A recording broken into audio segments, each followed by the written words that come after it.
It is finally game day once again here at beautiful Miller Park. What a great night for baseball we have tonight as the San Francisco Giants are here, starting a 3-game series. The Brew Crew and the Giants tied for the same record right now, but the Brewers have a 1-game lead in their division. The Brewers lead the Cardinals by a game in the National League Central, 1.5 up on the Pirates, and these are two of the top 4 teams in the league, only the Dodgers with a better record. And hi, everybody. We welcome you from Miller Park. Great to have you with us here tonight. Looking forward to this matchup. Alongside Bill Schroeder, I'm Brian Anderson. Sophia Minard, our reporter tonight. We start the broadcast today with some troubling news for the Milwaukee Brewers. For the first time all year, a starting pitcher is coming out of the rotation rock. Matt Garza on the disabled list. It's a 15-day DL stint, but it may be a little bit longer than that. Yeah, the oblique strains could be a problem, but it was kind of a shocker on Sunday in St. Louis. Matt Garza, a 1-hit shutout through 6 innings. It was the next to last pitch that he threw. He came into the dugout, he got through that inning, but apparently got pulled out. Said he wasn't able to go back out. So in return, and what the Brewers are going to do, bring up Rob Wooten. They're going to strengthen the bullpen. The Brewers do not need another starting pitcher until Saturday. Unclear as to who that's going to be, but certainly a big blow.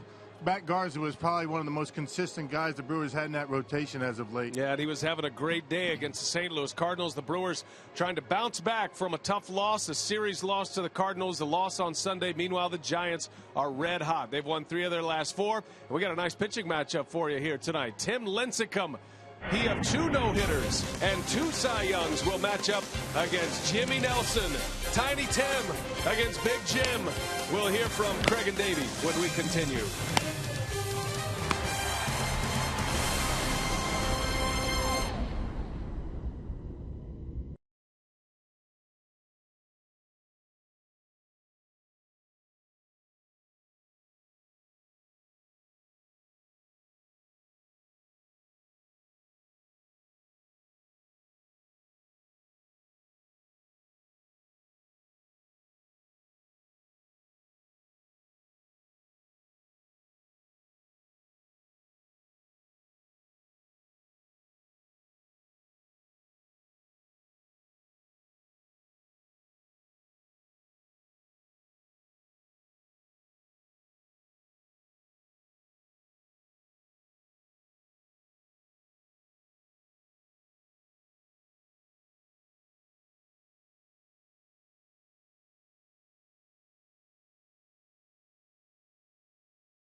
Giants and Dodgers in, and the Brewers all strong contenders. I like what BA said. Tiny Tim and Big Jim all set to go. Tim Lincecum and Jimmy Nelson ready to toe the rubber for their respective teams as we get ready here for Game 1. Craig and Davey back on board with you here on Fox Sports Wisconsin. Let's dial in on Jimmy Nelson. We know Tim Lincecum can throw no-hitters. Did one in June. Nelson, though, did not pitch in his last scheduled start because of a blister. Prior to that, looked real sharp in his previous 2 starts. Boy, he certainly has. And, you know, let's just hope that the blister doesn't affect, you know, his breaking ball, because this guy's got an outstanding breaking ball, good fastball. All he's got to do is pitch ahead in the count, and this young man will be fine. He's got good stuff. And, you know, his last outing was outstanding. Just made really one bad pitch that cost him the ball game. Nelson set to go deep here tonight against the Giants, a team he will face for the first time in his career. He makes his 5th start of the season. Got first pitch next.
Not only losing a series to their division rival St. Louis, but losing one of their aces as well.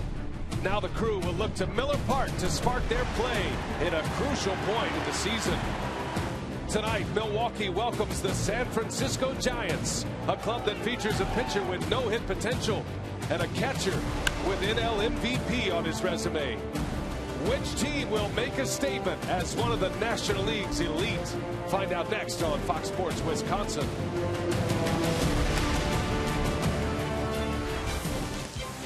And we are just about set for baseball tonight. Crystal clear Tuesday night. The Brewers and the Giants. 70 degrees here in Milwaukee, Wisconsin. Good crowd filing in. The field looks perfect. Jimmy Nelson getting his warm-up tosses in. And the Brewers will match up for a 3-game series and a 6-game homestand. The Dodgers are coming in after Bochy's Giants. Tuesday, Wednesday, and Thursday afternoon against Bruce Bochy. Every other year they win the World Series. The even-numbered years it has been. 2010, 2012, and they're hoping this is their year again this year. The Giants batting order brought to you by Associated Bank. Hunter Pence will lead off. Joe Paddock at second base. Brandon Belt hits third. Middle of the order is Pablo Sandoval, Gregor Blanco, and Brandon Crawford. Juan Perez will be in left field with Andrew Susac catching.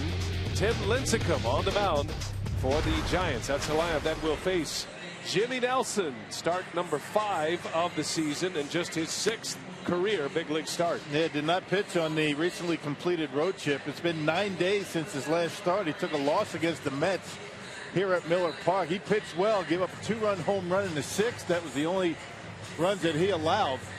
And his last 2 starts have been very good. 5 earned runs in 13 innings for Jimmy Nelson. Hunter Pence digs in. We're ready to play ball tonight. Tom Halyard will call the balls and strikes. He's also the crew chief this evening. Giants are coming from New York, where they took 3 out of 4 from the Mets. Still trailing the Dodgers in the very competitive National League West, as Nelson's first pitch is in there for a strike, and away we go. Nelson's first bolt, a 95-mile-an-hour fastball.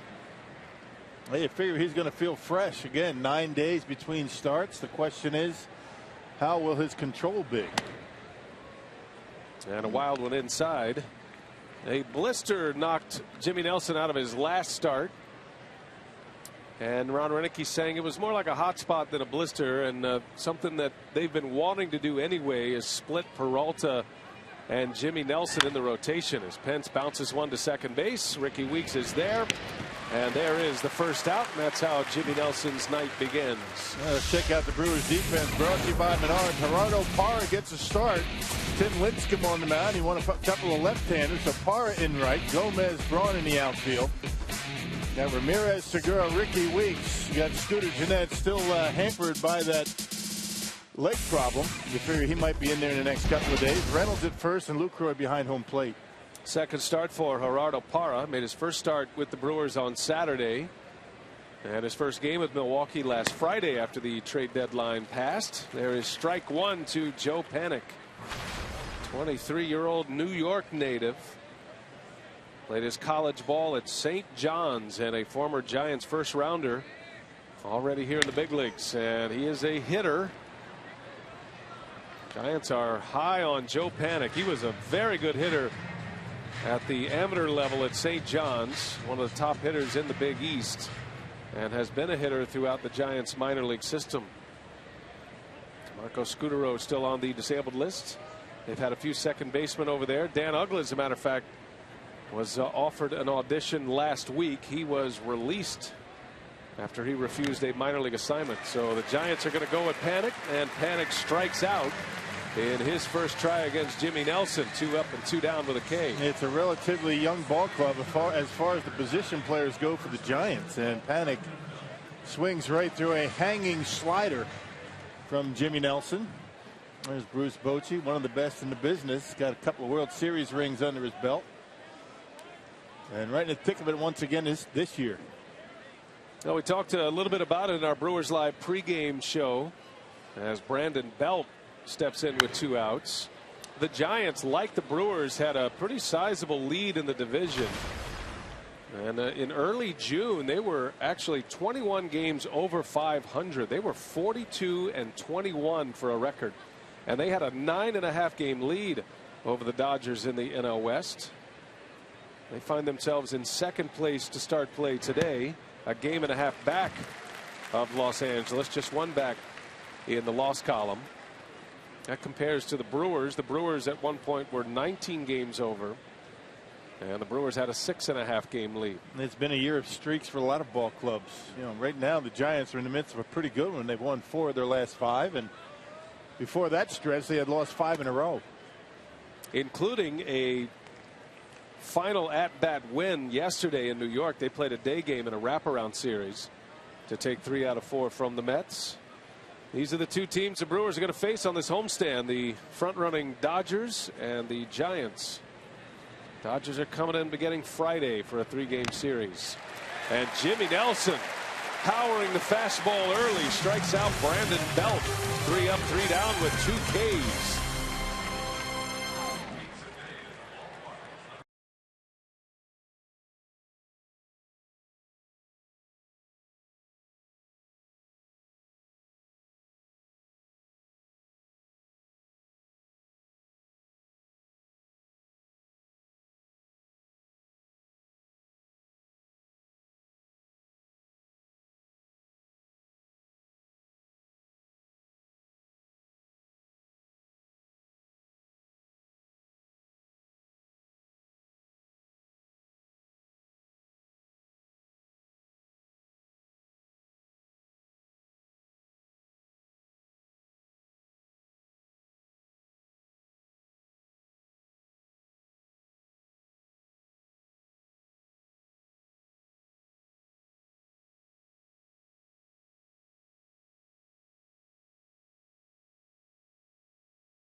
Fantastic start.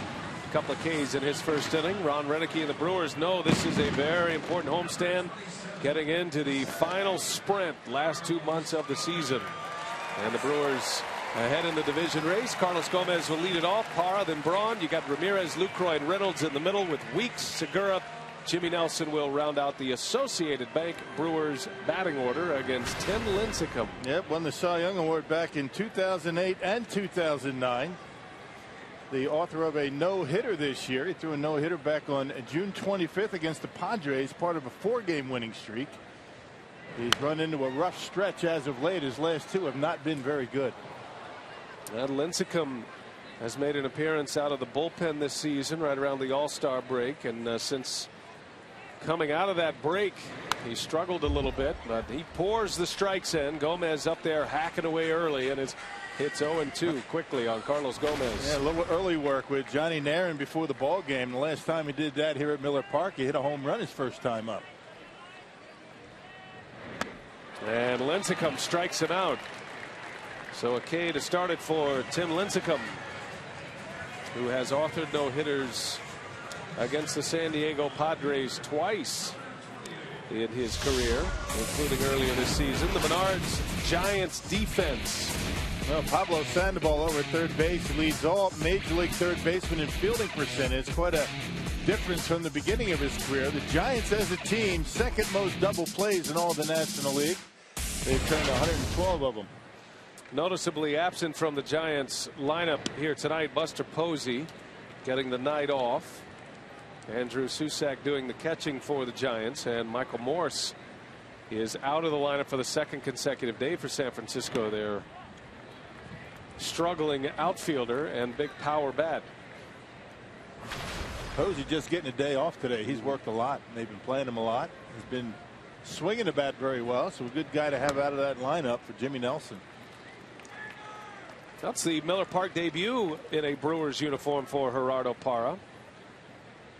Got a nice little hand as he was introduced, and fits into the 2 spot in the batting order today, and he hits one sharply but right at Panic, and Parra is out. 2 up and 2 down.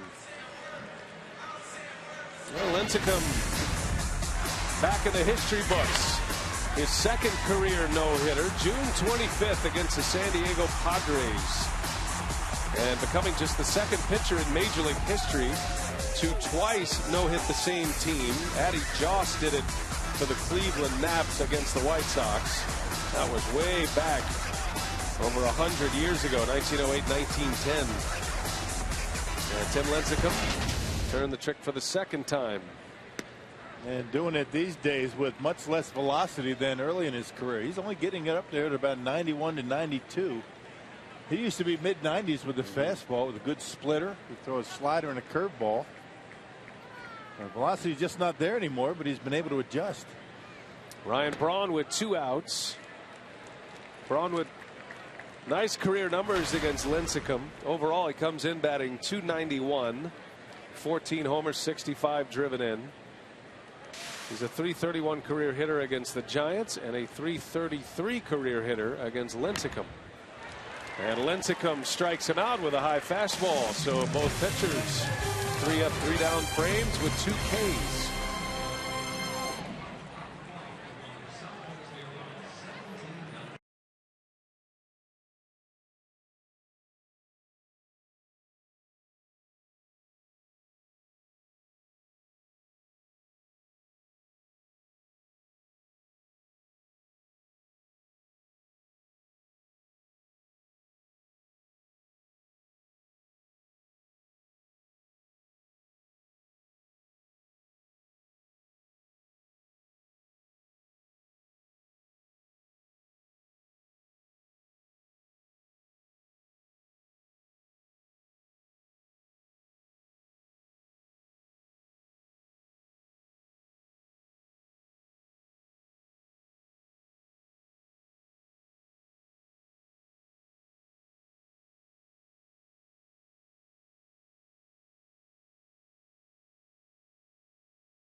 To the second, and tonight Fox Sports Supports is proud to team up with the Boys and Girls Club. Now, Fox Sports Wisconsin has had a long-standing relationship with the Boys and Girls Clubs of Greater Milwaukee, and a very special anniversary for them this year, celebrating the 30th anniversary of female members. So they have dubbed it the Year of the Girl. We invited 50 female ambassadors to come join us at Miller Park. They came in on our Fan Express. We had a panel of women who work in sports from the Brewers, the Bucks, Fox Sports Wisconsin. It was a great day, and I'm joined now by one of the ambassadors, Bianca Robinson. And Bianca, what has been the highlight of today in celebrating the Year of the Girl?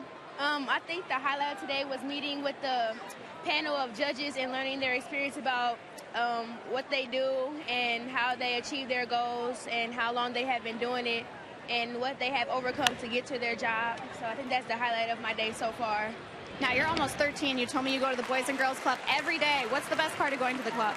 Just meeting new people, having fun with friends every day, and going to different areas to learn new things. All right. Well, thanks, Bianca, for your time. And Brian, the Year of the Girl has special meaning to the Boys and Girls Club of Greater Milwaukee. The Milwaukee Club was the very first club to allow female members, so it is certainly a big year and worthy of a big celebration. Very cool. Did you get any questions today, Sophia? I did get some questions. They had some really good questions. They put us on the hot seat, so they were awesome to work with. All right. That's good work. Great stuff today. By the way, every day is the Day of the Girl. Every year is the Year of the Girl in my house. Yeah, I was going to say your house. Yep.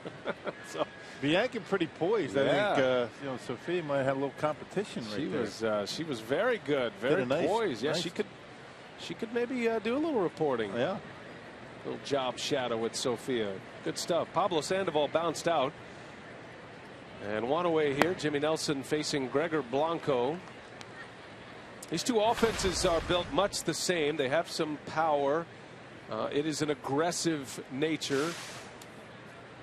You see a lot of early swings and counts. And if a pitcher is going right, you see a lot of early outs. But they can also do some damage with those first swings. And Blanco hacking away on a 2-0, slaps one down the left field line. And there is the game's first hit, Gregor Blanco, who's been playing center field in the absence of Angel Pagan. No, and you get behind in the count, these hitters are going to be sitting on fastballs. It doesn't really matter how hard you throw them. They're going to be able to get a good swing. That one down the middle. Blanco slices it into left field, jammed himself just a little bit. But this is a good offense, and they've been swinging the bats. The Giants are 5th in the National League in home runs. So hitting in a ballpark at home where it's tough to hit home runs, they're still racking up the home run totals. They're a much better team on the road than they are at home. They're actually a game under 500 at home. Yeah, hard to figure. And while their pitchers love pitching at AT&T Park, the Giants not only have the best road record in the National League, but best in the major leagues. They're 32-21 away from AT&T Park, which is a great place to play. And they are established pretty well throughout the National League among the major offensive categories. They do swing it. They have some threats offensively. They don't run much, though. Last in stolen bases, so you don't have to worry too much about that with most of these guys.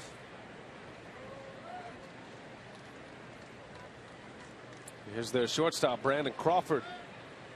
Slick fielding shortstop. Always capable of a highlight reel play.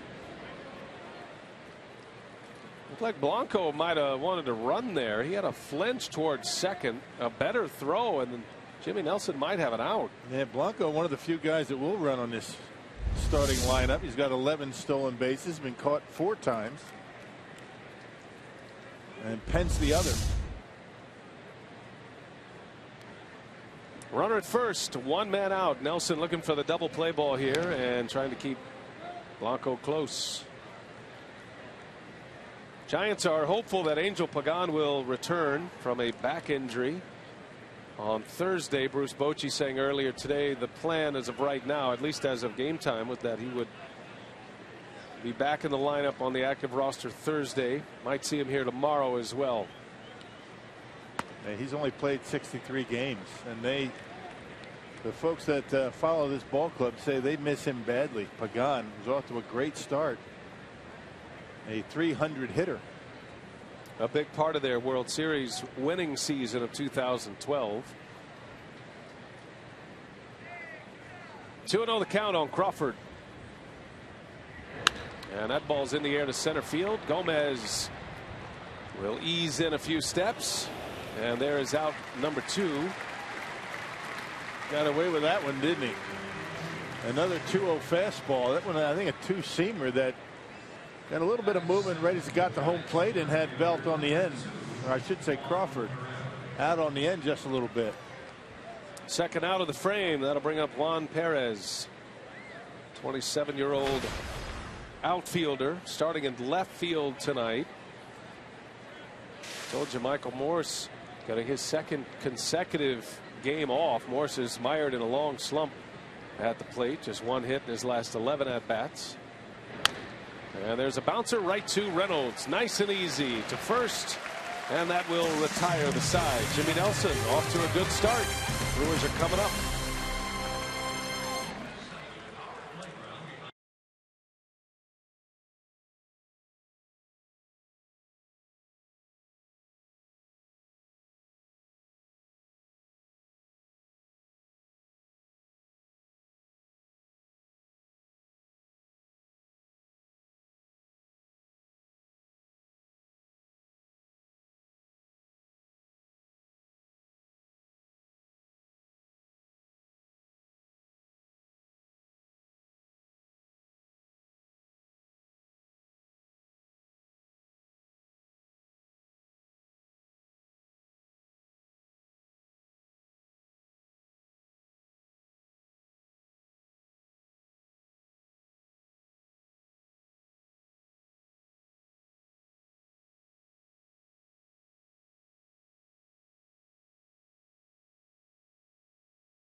Bottom of the second inning. Giants got some bad news. Matt Cain was trying to come back from an elbow injury. Actually threw a little bit over the weekend, but he has decided to have season-ending surgery, removing some loose bodies out of that right elbow as Aramis Ramirez takes a strike. So that's a tough break for the Giants. And Cain was trying to hang on, trying to avoid surgery. Not the Tommy John procedure. There's no ligament replacement. But they're going to have to open up that elbow and going to have to take out some bone spurs. And the idea is that Cain would be ready to go for spring training 2015. But a big arm. Yeah. One of the guys at the front of their rotation when he's right. And the Giants are going to be without him the rest of the season. And he knew there was something going on with Matt Cain all season long. 2-7, a 4 earned run average over 4, giving up a lot of runs. And just not himself. So now you know why. Now, and in and out of the rotation on the DL on 3 different occasions. I think now, and you never want to see an injury like this, but for the Giants, it does give them some closure, some finality on this season, and then they can plan accordingly. As Lincecum rings the bell on Ramirez. Aramis strikes out looking. 3 strikeouts already for Tim Lincecum. Now you see that fastball locates it very well. We talked about his velocity's down, but if you put it there, it really doesn't matter how hard you're throwing. That's the Hall of Fame Express right there, right on the corner and at the knees. Susac holds it there nicely. So the red hot Ramirez is retired. And here is Jonathan Lucroy batting 5th here tonight. This was the spot, the batting order, that Renicky said that Lucroy is ideally suited, but he has hardly hit 5th this season. He's hit a lot of 3rd. He's hit a lot of 2nd. I think with Gerardo Parra in the mix, Renick's always looking for that left-handed batter to hit second ideally. Try to protect a base runner and a stolen base threat in Gomez. And he loves Lucroy's ability to drive in runs. And hitting fifth, you're usually at the plate with a stack of base runners in front of you. And that's the thing that hurts with Jeanette out of the lineup. You get that extra left-handed bat, a guy that's been swinging the bat well when he's in the lineup. That quad injury for Jeanette has been a problem for he and the Brewers and Ron Renick in making out that lineup. And when he hurt that leg, he was swinging the bat well.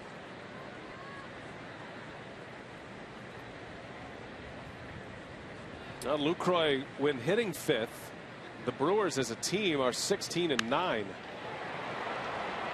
So 7 games over 500. Take those stats for what they're worth, but whenever you get a guy in your what you feel as a manager is your ideal batting order, you want to do all you can to try to get it back to that spot, and the Brewers really haven't been able to do that. Some nagging injuries to Jeanette. You got Segura dealing with some leg problems as well, although he's in the lineup tonight. It's not Lucroy, it's everybody around him. Those guys in and out of the lineup, and Ron Renick forced to move him around, and Jonathan really doesn't mind. He doesn't care where he's hitting. He's the same hitter no matter where he's at. And that's the way it should be. You shouldn't change the way you shouldn't change your approach based on where you're at in the lineup. I mean, that's the manager's job to fit your style into a spot in the lineup, and Lucroy keeps that in mind very well. 2-2 to Lucroy, and a breaking ball from Lincecum is fouled off. Lincecum has all of the pitches. He'll throw them in any count. He's got a splitter, slider, curveball, has that fastball that he locates, and his pitch speed variance is what makes him so tough to deal with. I mean, he'll go anywhere from 92 all the way down into the low 70s, and you usually don't see the same kind of pitches twice in an at-bat. And these pitches are tough to see, period, with that delivery. Hitters will tell you, even though he's not throwing all that hard, it's very tough to pick up the baseball out of his hand with that drop and drive delivery. Almost touching his throwing hand on the pitcher's mound. He drops it so much and then come firing at you all arms and legs. His nickname is the Freak, and it is due in large part to the delivery that he has, his mechanics. And when he first came up, he was able to generate incredible amount of velocity from a very small frame. Lucroy dribbles one over to third. Sandoval will make the play for out number 2. 5 in a row for Lincecum. No one like Tim Lincecum. And watch the way he drops that arm down. It's stiff as a board on the way down, and then he still can't see the baseball. Now he can pick it up very late. And watch the follow through. Talk about follow through. Doesn't really short arm it at all. I mean, that's a perfect follow through, and one of the reasons why he hasn't had too many arm problems. There's a first pitch breaking ball to Mark Reynolds. That follow through was taught to Lincecum by his father, and the way he would entice him to finish his pitches was to put a dollar bill on the ground, on the mound. If he wanted the dollar bill, he had to reach down and get it.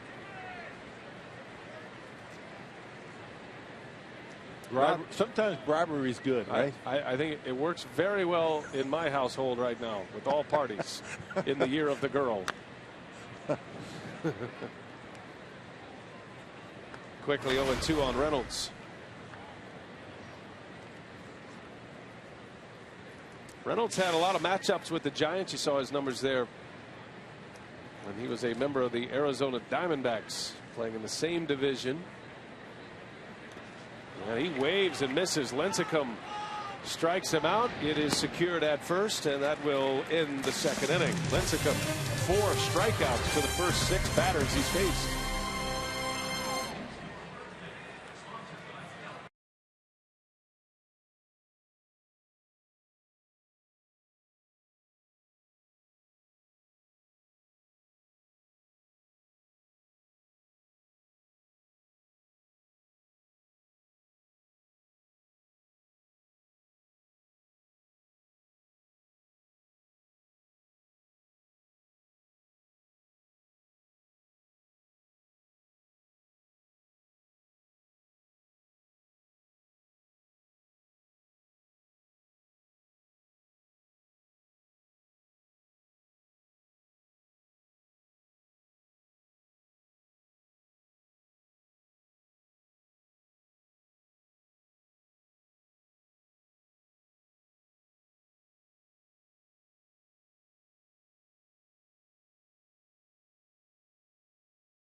Brewers and the Giants, and we check in with the team chief operating officer, Rick Schlesinger. And Rick, plenty of homestand highlights coming up this week. There's no bigger fan favorite than Hank the dog, and he's getting a special giveaway on Wednesday night.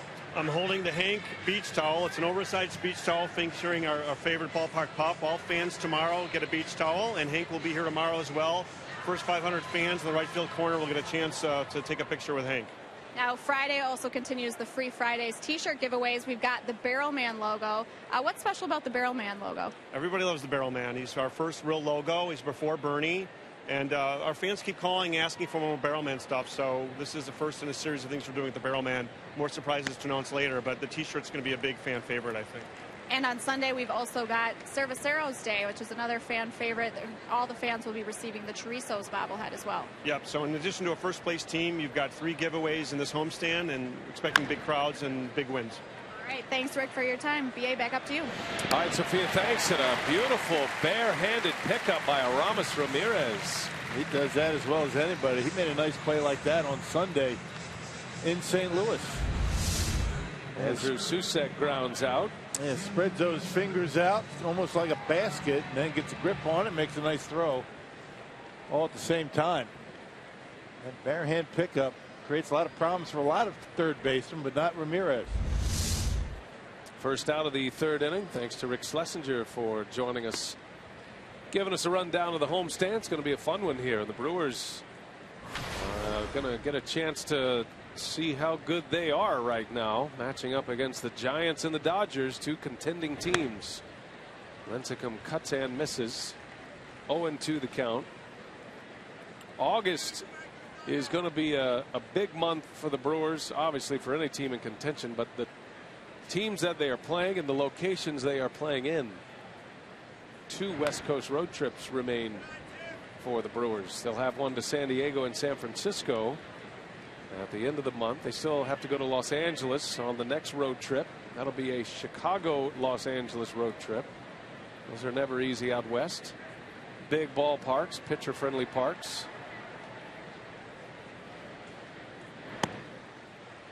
Yeah, the Dodgers pitching makes them pitchers friendly. Right. You see the pitching matchup in that Dodgers series? Brewers are going to get Kershaw on Sunday against Jimmy Nelson. Yeah, that'll be his next time around. Dodgers have Josh Beckett, Zach Greinke, and then Kershaw's. Lincecum rolls to short. Segura takes care of the Giants pitcher.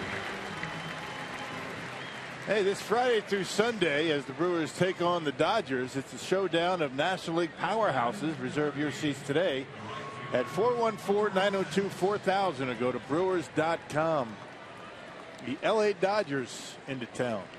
So if you're into pitching matchups, and that matters for you for ticket purchases, you got Kyle Loesch and Josh Beckett Friday, to be announced for the Brewers against Zach Greinke on Saturday, and then Jimmy Nelson and Clayton Kershaw Sunday. Kershaw on the mound against the Angels tonight. Yeah, TBA, that's Matt Garza's spot in the rotation. The Brewers unsure as to who's going to get that start. I might call somebody up from the minor leagues. They got some options to think about. Have Marco Estrada, the long man in the bullpen who was in the rotation. Got some options in the minor leagues as well. Brewers have Rob Wooten in their bullpen tonight. He took Garza's spot on the active roster, so they'll have an extra arm in the bullpen for the next 4 days. Well, they asked if he went, and yes, he did, says Hal Gibson. And Hunter Pence is in a hole 1 and 2.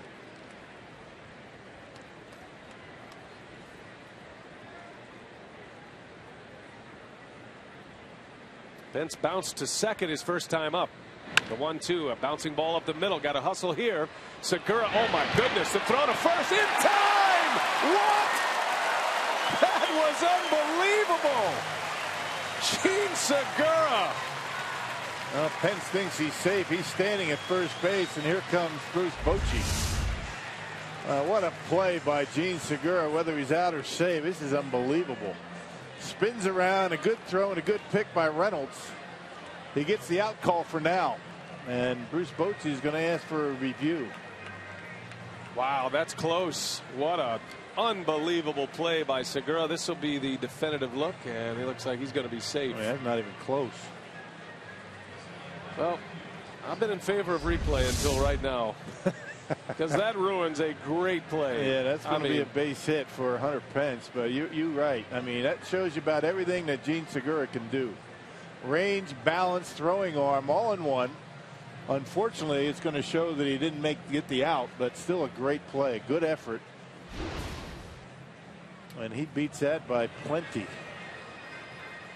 Now this is going to be overturned as we have an early challenge here from Bruce Bochy. Can't imagine why it's taking so long. Umpires are down there watching.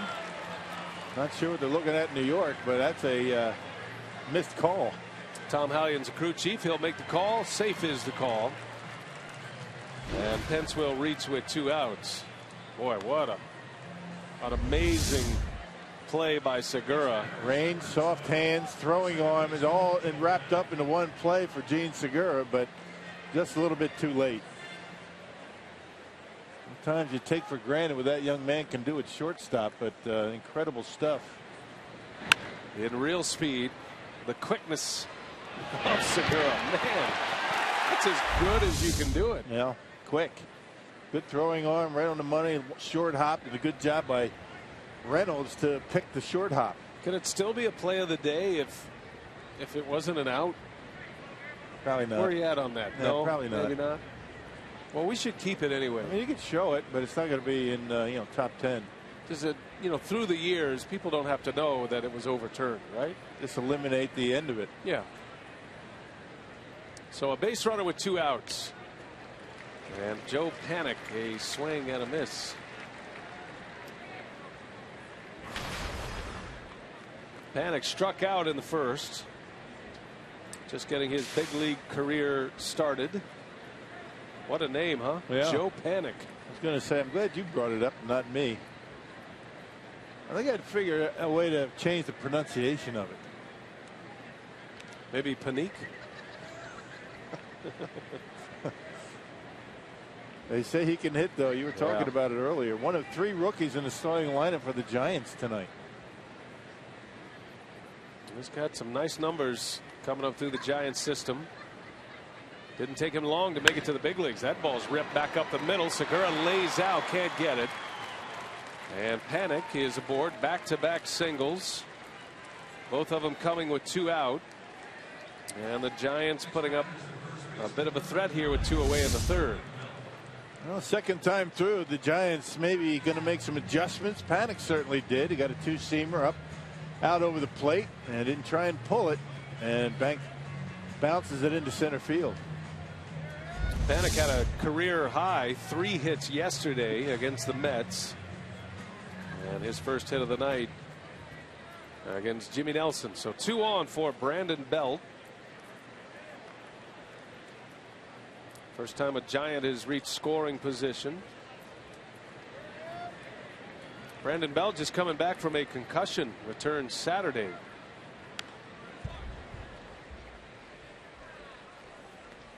Belt had a thumb injury prior to the concussion. Missed 50 games. He convinced his manager that he doesn't need to go on a minor league rehab. Last year he was on the disabled list. He came back, went on a minor league rehab, and he was getting 2 hits every night.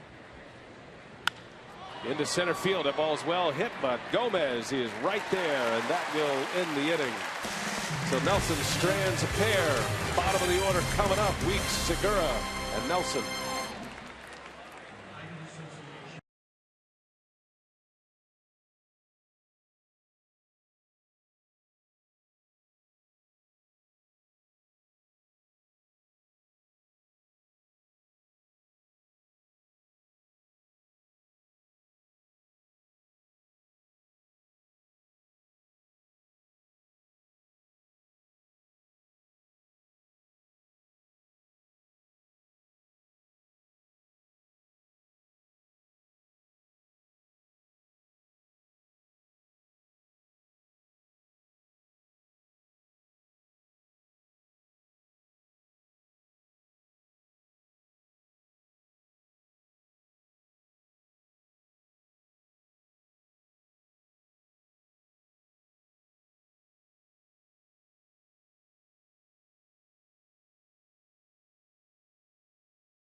Sports Wisconsin is brought to you by Piggly Wiggly, the official supermarket of Fox Sports Wisconsin.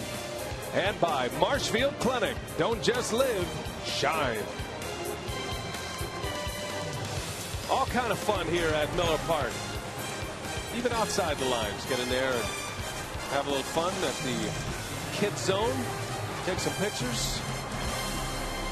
You can run with the sausages in there. You can test your arm strength. Yeah, great time. Great to be back at Miller Park.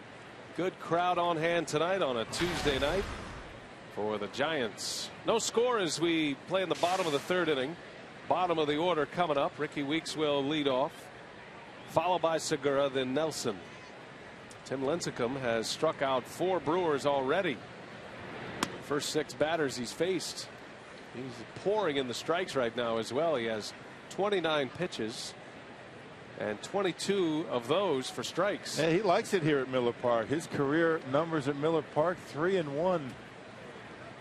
And his overall record against the Brewers, 4-3. There's a lot of winning in this ballpark. Little tapper to the mound. Lincecum whistles it over to first. Weeks is retired.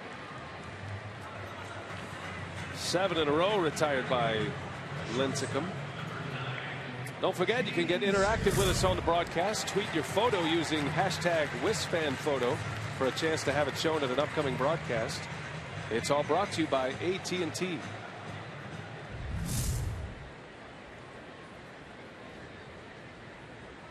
Here's Gene Segura.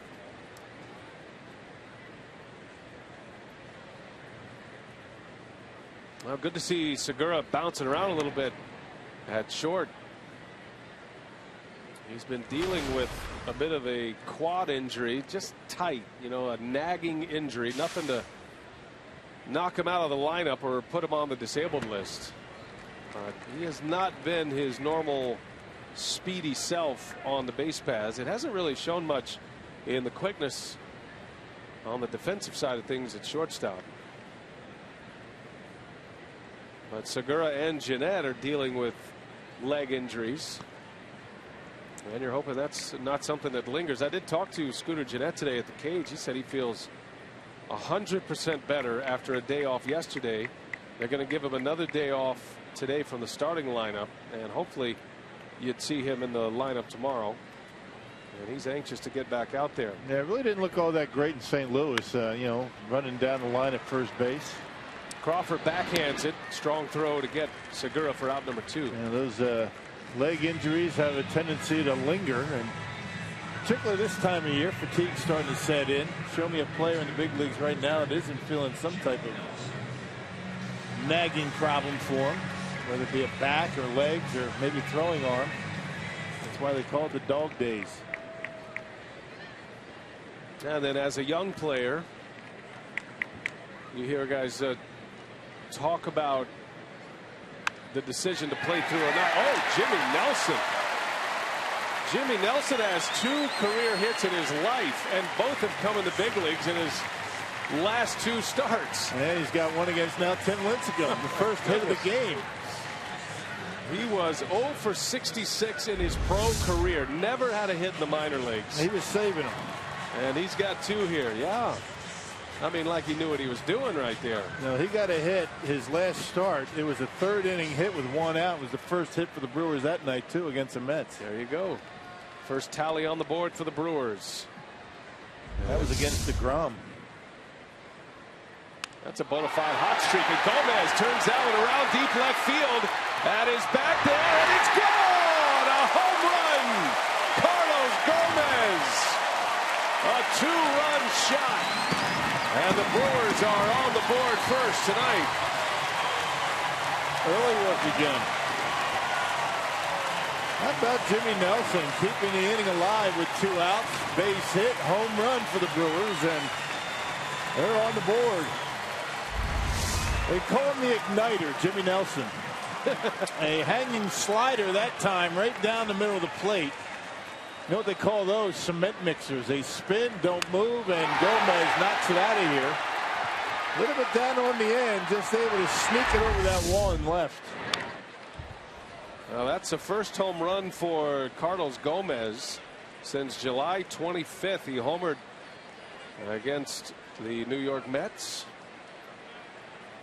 Did not homer on the road trip. Finally picks one up here tonight. Number 16 of the year for Gomez. Yep, waited back nicely on that slider, and the early work pays off again for Johnny Naron.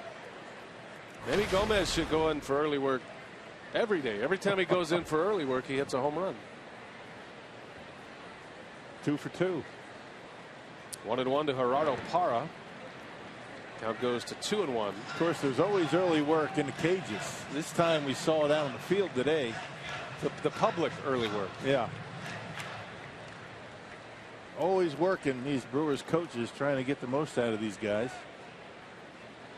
Hitters can only hit in the batting cage so long before there's a little bit of frustration sets in. You want to see the result of the balls that you hit. Not just watch them go into the net. And nets aren't that big, they're kind of like a little bit of a tunnel, maybe.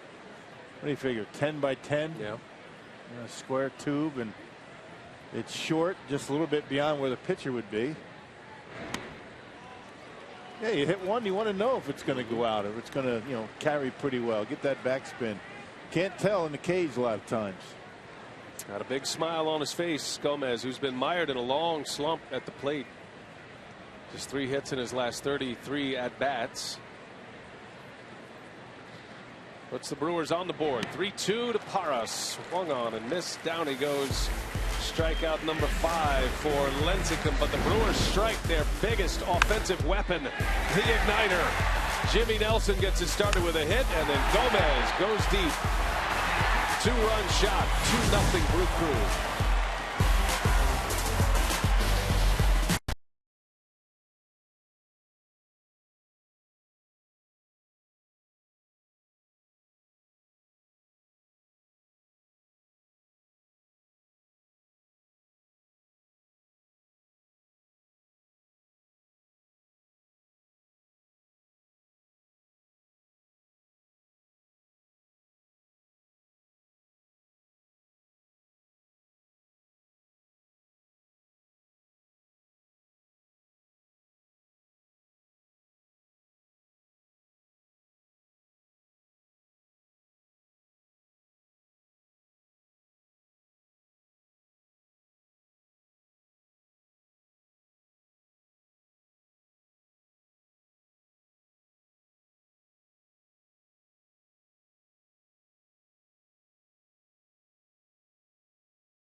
The bat puts the Brewers on the board first tonight against Lincecum and the Giants. 2-0 Powerball home run leaderboard. Carlos Gomez inching his way closer. Now has 16 home runs to go along with 56 runs batted in now.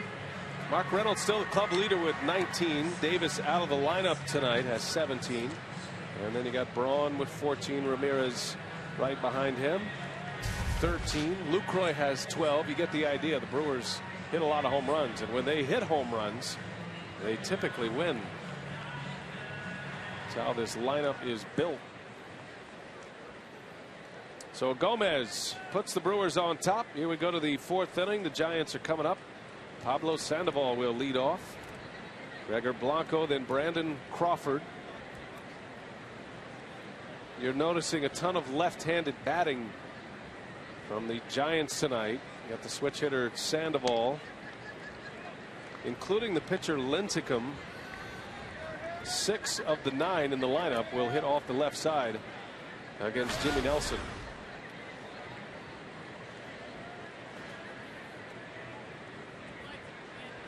And you got two of the everyday guys on the bench. That's a start today. You got Michael Morse, you got Buster Posey, two big bats out of that lineup tonight. Both of those right-handed hitters. Almost as if Bochy is baiting the opposing manager to bring that lefty on late in a game. He's got some pop on the bench here tonight. Morse getting a mental break for a couple of days out of the starting lineup. He got off to a great start. Michael Morse hit 13 home runs in his first 59 games. He's only hit 2 since. Yeah, one of the reasons why the Giants got out of the gate so well. Brendan Belt, same way. A lot of home runs early on. That mental day off is important. I mean, the mental fatigue affects you a lot more than the physical fatigue. And sometimes when you just get to sit in that dugout, watch your team play, does a lot for you. Sandoval shoots one to short, and that eats up Gene Segura. So after a great play earlier, Segura unable to make a play here. He had to get it in the glove cleanly and make a strong throw. It would have been close. With Segura's arm, probably would have been an out. Tough hop on the backhand. When you get a tough hop in front of you on your forehand, it's not as tough. See that ball come up a little bit on him, and off the heel of the glove, he thinks he should have made the play. We'll see how they score it. No official ruling just yet. So Sandoval at first. Here's Gregor Blanco. And it's going to go as an error on Segura at E6, putting Sandoval at first base. A lot of times official score take into consideration the speed of the hitter. Sandoval an average runner at best. If Segura keeps that in his glove, that's a sure out.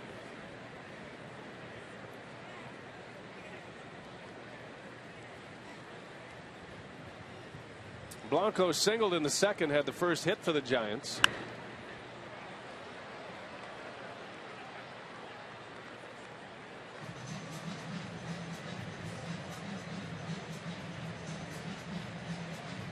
Normally operates as a fourth outfielder, guy who can rotate in and out, kind of what the Brewers have with Gerardo Parra right now. But he's been starting a lot in center field in the absence of Pagan. Provides a good bat off the bench.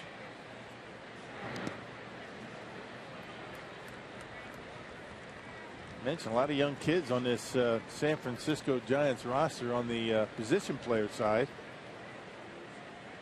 And one old wily veteran that was with the Brewers for a while, Travis Ishikawa. Yeah. An extra player on the Giants bench, left-handed hitter.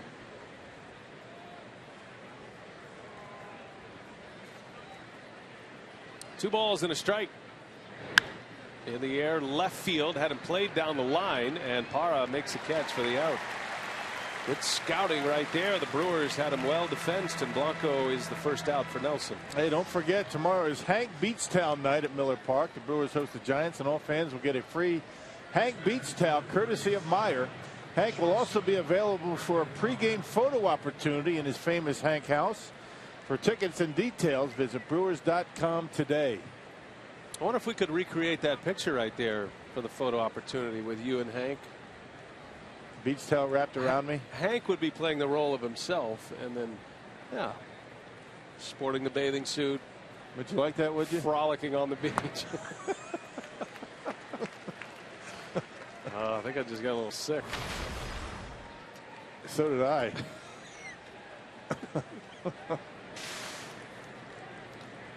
Big swing and a miss by Brandon Crawford. Hang out down at Bradford Beach. Yeah, that'd be a nice day for it. Yeah, you got a boat down there, don't you? McKinley.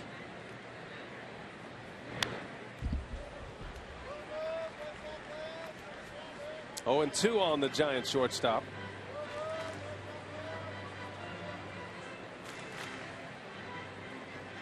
Nelson has allowed 3 hits, all singles. Brandon Belt hit a line drive to center field for the final out last inning with 2 on. Looking for a double play ball here. And how about a strikeout? fastball right down the heart. I think he caught Crawford guessing. Looking for something other than a fastball right down the middle of the plate. The danger of guessing with 2 strikes. Not exactly where Lucroy wanted it, but it was effective. A 2-seam fastball, supposed to be on the outside corner, right down the middle. And the big ring up from Tom Hallion. You do a lot of stretching before a game when you umpire like that, don't you? I mean, that's an oblique strain waiting to happen. That is. He doesn't give you the big call on strike 1. I mean, he saves it. He saves it for the ring ups.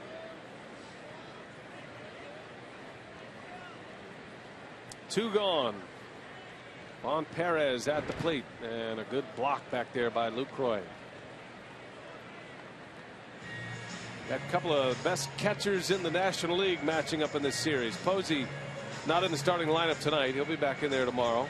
Probably see him as a pinch hitter tonight. And 2 very good offensive catchers, but I'll give the nod to Jonathan defensively. Plus, I'm a bit biased. Lucroy putting together an MVP type season when you consider all that he does.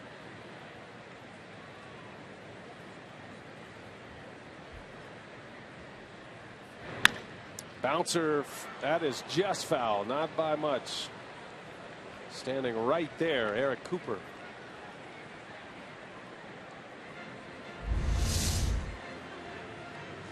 By that much. Look how he positions himself there, huh? Yeah. Well, the ball bounced before it bounced in foul territory, which means Eric Cooper looked to see where that ball bounced. It went over the bag in the air, and it just did miss the bag. 1-2 the count. And a swing and a foul tip right into the middle of Lucroy. A strikeout. Back-to-back Ks for Jimmy Nelson. He's got 4 through 4 shutout innings.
On 2 hits. Giants about hit him, but Brewers needed 1 swing of the bat to produce those 2 runs. A Carlos Gomez homer last inning. Carsu.com trivia tonight. Prior to this season, who is the last MLB pitcher to throw a no-hitter and record a save in the same season?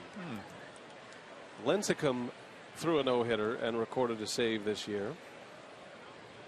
And we're looking for the last one as Ryan Braun starts it. Lazy fly ball into right center, and a collision, a mild collision caught by Blanco. It was interesting, that save for Lincecum. That was in Philly, or against the Phillies, and it was a 14-inning game. He was the last pitcher available. Actually, it was at Philly. That's the only reason why he would have gotten a save. They scored in the 14th. He had to pitch the bottom of the inning and picked up a save. And really hasn't been the same guy since. Right off the end of the bat, Ramirez on the first pitch, and 2 quick outs for Lincecum in the 4th. Got a save in Philly on the 22nd, and the 2 starts after that. Lincecum 0-1. He's given up 11 earned runs in 7 2/3 innings before tonight. Lincecum did great work for the Giants out of the bullpen in 2012. He was demoted from the rotation, or taken out of the rotation, put into the bullpen, kind of the long man, the swing man, and he ended up being an invaluable piece for the Giants in their World Series run. He was great against the Reds in their division series round when they were down 0-2, losing their first 2 home games. Then they won all 3 games in Cincinnati, and will go on to win the World Series that season, 2012. And Lincecum was a star out of the pen that year. First time around in 2010, that was one of his Cy Young years, as Lucroy rifles one into the gap left center. That's going to go all the way to the fence. And Jonathan Lucroy continues to collect the doubles. That's a 2-out double here in the 4th. And he has a realistic chance to set the franchise doubles record this year for a single season. That's his 36th of the year. Man, look like a slider or something like that. And check out the spin. Yeah, slider, cutter, something like that. It stayed right down the middle of the plate. Looks a lot like the pitch that Gomez hit out of the ballpark. This time, Lucroy able to wait back a little bit longer and hit that one hard into the gap out there. So a 2-out double. And Brewers got their 2 runs with 2 outs and nobody on. A single and a home run. Paul Goldschmidt out for the year with a broken hand. Lucroy 3 doubles away from catching Goldschmidt as Reynolds waves and misses.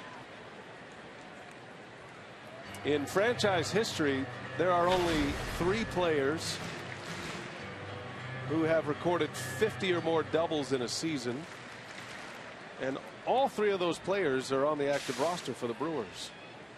Lyle Overbay is the franchise leader, 53 doubles in 04. Ramirez had 50 in 2012, and Lucroy could be the 3rd. He's on a pace for 51. I know how you love the on a pace statistic. You know, at this point in the season, it's legitimate.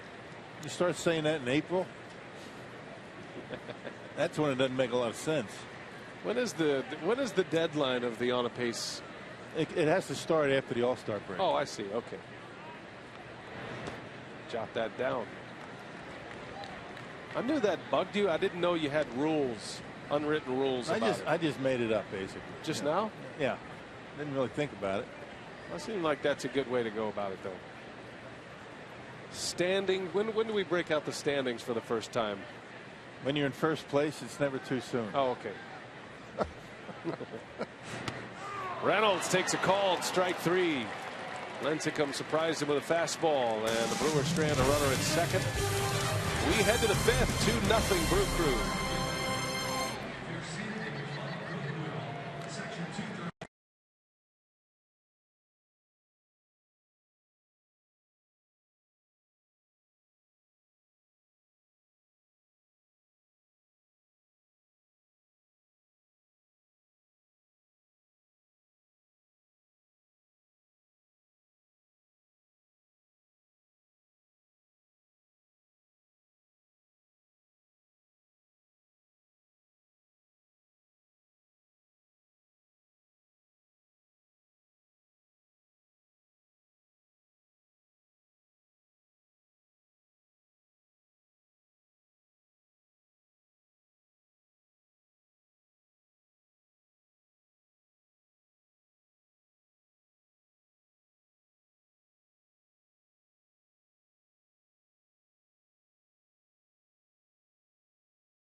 So fans will have the opportunity to donate $40, and in exchange they'll get a mystery bag which will contain an autographed baseball by either a Brewers player, manager Ron Renneke, or Hall of Famer Bob Uecker. So the Brewers wives will be around the ballpark at tables selling the mystery bags until they are sold out. Again, this is on Saturday, and the proceeds will support the Next Door Foundation. Always a great cause when the wives are out selling the mystery bags. And Ron Renneke said that he did not anticipate that the blister on Jimmy Nelson's right middle finger would be an issue. He felt that the early innings would be a good indicator for how Nelson was handling it. They thought he could go deep in the game and weren't anticipating having him on any limitations. Just 3 hits allowed so far for Nelson tonight. All right, thanks, Sophia. Good one, and no real concerns so far between innings in the dugout. Nelson rolling along here, 4 shutout with 4 strikeouts. Has not walked a batter. Lincecum has struck out 6 through 4 innings, but he's given up the 2 runs on the Gomez home run. 5th inning, and Andrew Susac leads off. 8-9-1 coming up for the Giants.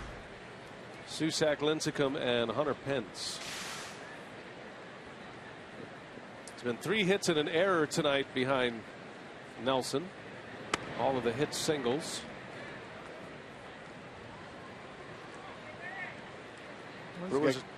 Sorry about that. He's got good velocity, and he's made some mistakes with his breaking pitch, but he's been able to get away with it.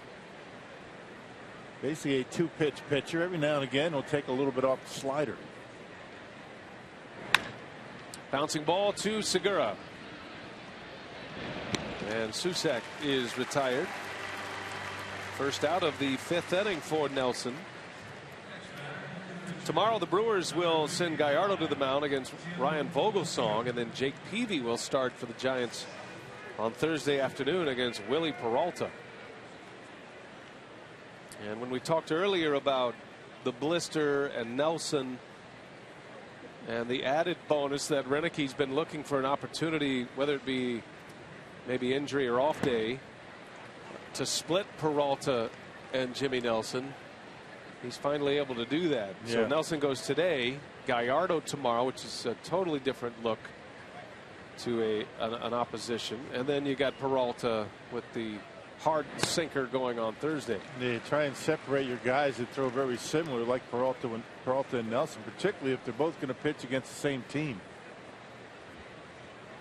And that's the way it was early on, but because of the realignment of the rotation, you get to separate those two.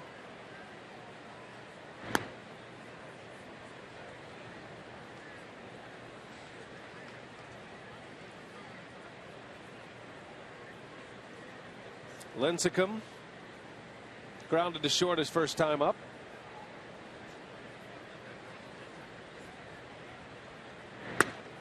And Nelson put it right by him. 95-mile-an-hour fastball, which is where he's been all game. That was his first pitch of the game, was at 95. Yeah, the 4-seam fastball at 95. He's throwing a 2-seam at about 92, 93. 95 up there. A pitcher's going to have a very difficult time with that. 5 strikeouts for Nelson. 3rd time through the batting order now. Top of the order coming up, Pence with 2 away. Now in his 3rd season with the Giants. Last September, Pence was close to hitting the free agent market. But he likes San Francisco and wants to stay in San Francisco, so he signed a 5-year extension with the Giants. That was a very unusual contract signing. You don't see many guys sign multi-year deals in the final days of September. Essentially a month away from being a free agent. Right. Less than. Unless you really want to stay. And he does, and he will. It's a contract that'll run through the 2018 season. He's been a good player. You know, Houston, Philly, San Francisco. He's been a part of some winning teams in Philly and San Fran. And a little bit unorthodox the way he goes about it, but he gets it done. 2-1 to count. Pence a little bit late, fouls it back.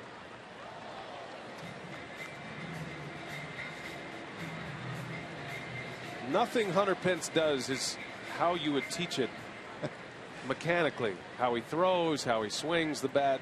He chokes up on the bat, the way he stands, but he's been getting the job done in a major way for many years. Yep, his 8th season in the big leagues. Started with the Astros. We were there when he was called up, as a matter of fact. Wears his pant legs above the knees. Like football. Nobody does that. It was a trade deadline deal from the Astros to the Phillies, and then Phillies shipped him to the Giants. And he was a big part of that 2012 World Series team. Jam shot roller. Ramirez gobbles it up. Throws over to first in time to get Pence. And a 3-up, 3-down inning for Jimmy Nelson.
Out, 2-run home run.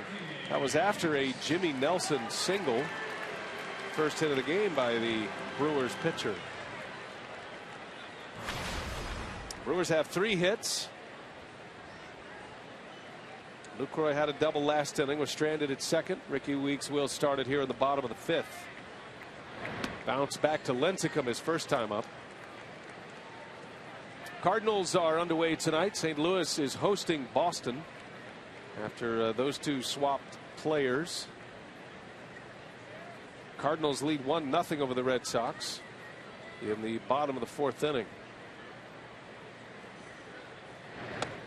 Ooh, high and tight, buzzed him. 1-1 the count on Ricky Weeks. You see Alan Craigwin is not available. He's got a foot injury. Played 1 game for the Boston Red Sox. He's going to miss that series against the Cardinals in St. Louis.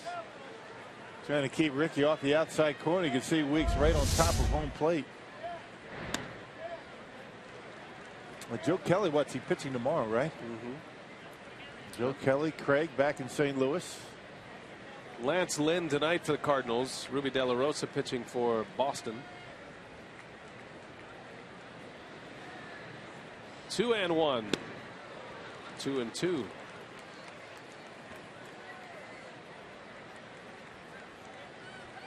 Joe Kelly and Shelby Miller tomorrow, Rock.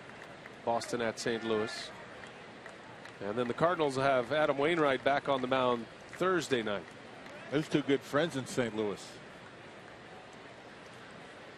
Yeah, I read a story today. They were in each other's weddings. Is that right? Yeah. That's how close they were. And you know, when we were there in St. Louis, that was right after the trade deadline. Remember all the discussion with the St. Louis media and those who cover the team and follow the team closely about how the clubhouse was a little disrupted and a little upset about the trade of Craig and Kelly. That probably has something to do with it.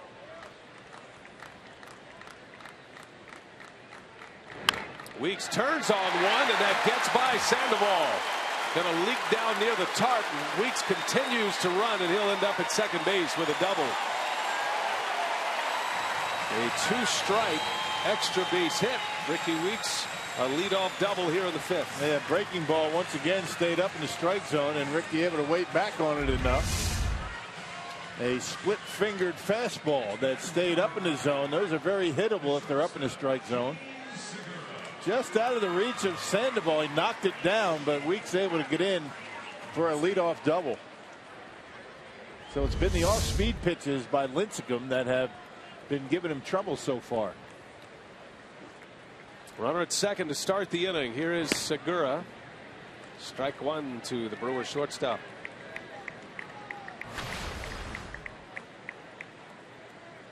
Segura hitting .233. Brewers are hopeful that he can find a hot streak in that bat to finish the year.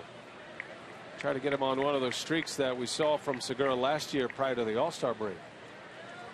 One of the main reasons he made the All-Star team last year. Maintaining a 300+ batting average.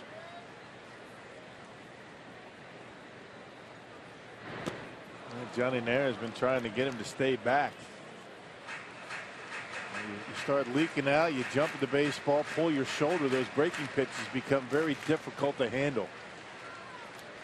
Last year, waiting back, driving that ball in the right center. We haven't seen a lot of that from Segura. Segura just 4 for 18 on the road trip.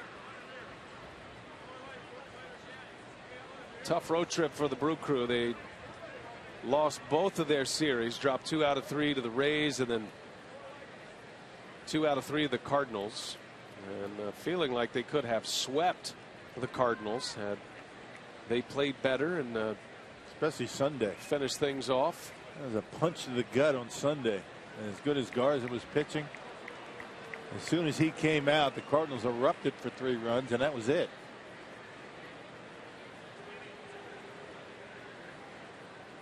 Well, the Brewers still in first place. I think just about every baseball analyst, expert, talk show host has written them off for a while as Segura takes a strike. Down he goes. Backwards K, and strikeout number 7 for Lincecum. Written them off. They weren't even on the list for most. I mean, even after their good month of April. There's that location on the fastball. That one leaked right back over the heart of the plate. And again, it's not been the fastball that's been the problem for Lincecum tonight. It's all the off-speed stuff. And to be honest, I think the Brewers are pretty comfortable in this role of surprise team in the NL. I think they're comfortable in the underdog role. Every time it seems like they're going to relinquish that spot, their first place spot in the National League Central, they don't. You know, you turn the calendar to April, a 20-8 month, and you hear a lot of the talk that, well, that was a fast start. They'll be coming back. The Cardinals, the Pirates, the Reds. Then you turn the calendar from May to June, same thing. June to July, and now July to August, and yet they are still there. They've been in first place, either in a share or by themselves, since April 5th. Man, it's been a tremendous run, and you know, there have been stretches where they haven't played well, but every other team in the division's gone through the same thing.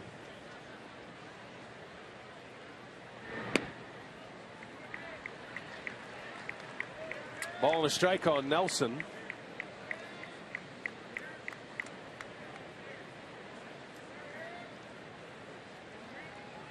Who is boasting a .250 batting average right now. And he goes 1-2 the count. Any batting average at all for Jimmy Nelson would have been welcomed. His hit was a big one for the Brewers in the 3rd. It was the first of the day against Lincecum, and then Gomez followed with a 2-run homer.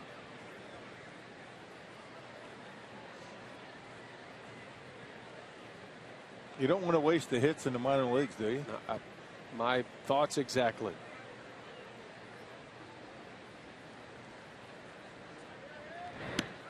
And Nelson is down on strikes.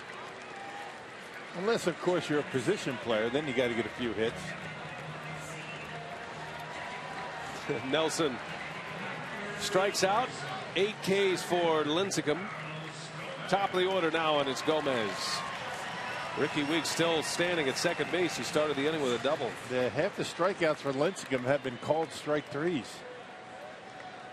So he's been putting the baseball in the corners pretty well with 2 strikes. Most of the time it's been the fastball.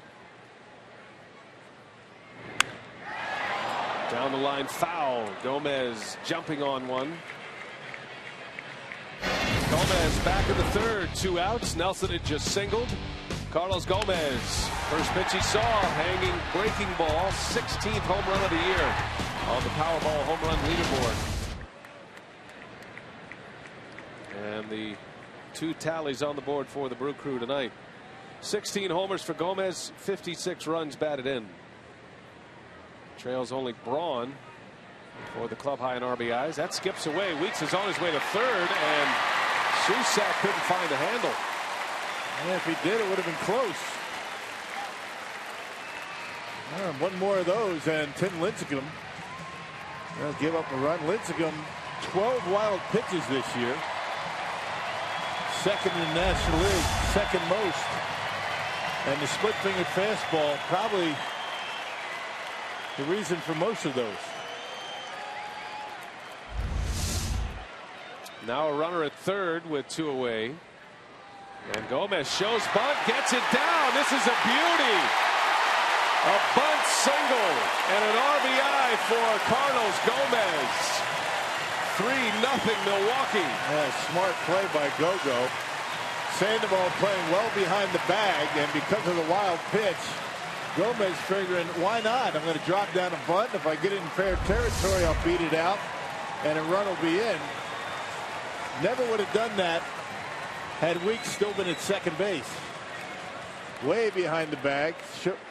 Disguises the bunt well, and that'll be a base hit and an RBI for Gomez. Well done. Well, you're seeing Gomez and all the things he can do. The power, the speed. A bunt and an RBI. 2 for 3 today. 57 RBIs now for Gomez. Here's Gerardo Parra. And now the other part of Gomez's game, his running game. He's 22 for 26 this year in stolen base attempts. And you figure he's going to be on the move here shortly. Lincecum takes a while. There he goes. Parra swings and flies to left. Well, Gomez had it stolen. Parra swinging away at the first pitch. Inning over. Gomez drives in another one, this time with an infield bunt single.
Southwest Airlines. Find our fares online only at southwest.com. By the Wisconsin Lottery, reminding you to please play responsibly. And by Miller Lite, now in the original can, it's Miller time. What a night in Milwaukee, Wisconsin tonight. Beautiful Tuesday evening. Well, the Brewers leading 3-0 as we go to the 6th inning. Jimmy Nelson back on the mound. He'll face Joe Panik to lead off. Panik, Belt, and Sandoval. 2, 3, and 4 in the Giants order. A batting order that is without Buster Posey tonight, getting the night off. Michael Morse is out of the lineup as well.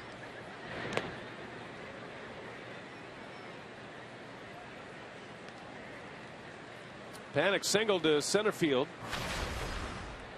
His last time up. Nelson struck him out in the first inning.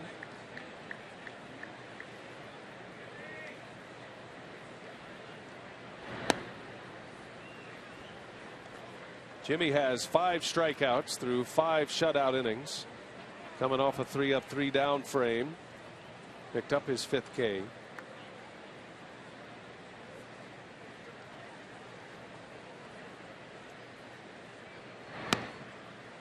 And he falls behind 3-0 to the first hitter of the 6th inning for the Giants.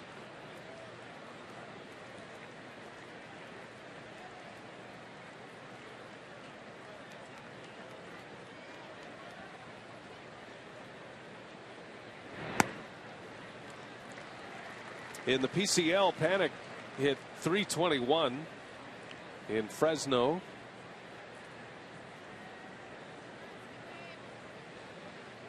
Five homers, 45 RBIs. Hit .321 across 74 games in AAA. That ball's hit hard to right. Braun coming in. Can't get it. Able to keep it in front. And will hold Panik to a single. That was a big risk by Ryan Braun. Well, did the right thing. He gave up the opportunity to catch the baseball and just threw his body in front of there to make sure it didn't get by him. A 3-1 fastball from Jimmy Nelson. Seems like every time they hit the ball hard, it's when he's behind in the count. And Braun kind of just throws his body in front to make sure it stays, keeps Panik to a single. Took it right off the chest. Reminded me of Braun's third base days when he first came up. He took a few off the chest. Yes, sir. Third base. Which is why he said he enjoys the outfield so much more. Yeah. They're not coming in quite as hard in the outfield either, right? Brandon Belt slices one left center. Gerardo Parra and Gomez give chase. It's off the wall. Parra will make the play into the infield. And his strong throwing arm saves a run. That's a double for Brandon Belt. Second and third, nobody out to start the 6th inning. He can swing a little bit. Brandon Belt, good power to the opposite field. Off the bat, it sounded like it might have enough to get out of here. Yeah, the 2-seamer. Not a bad pitch. Left it in the middle of the plate. See Lucroy reaching for it, but the inside-out stroke. Belt drives it out into the gap off the wall, and because of that, Jimmy Nelson able to get out of this mess without a run scoring. But Bruce Bochy sensing his team's in for a big inning here. Tim Flannery, the third base coach, was waiting on that throw. He was thinking about sending Joe Panik around third base, but Parra made a good throw. So for now, it's second and third, nobody out. And here's Pablo Sandoval. 6th inning was the problem inning for Nelson his last start. Threw 5 scoreless innings against the Mets and then gave up a 2-run home run in the 6th. Ended up losing 2-0. Third time through the batting order. These big league hitters who had not faced Jimmy Nelson now getting a book on him maybe.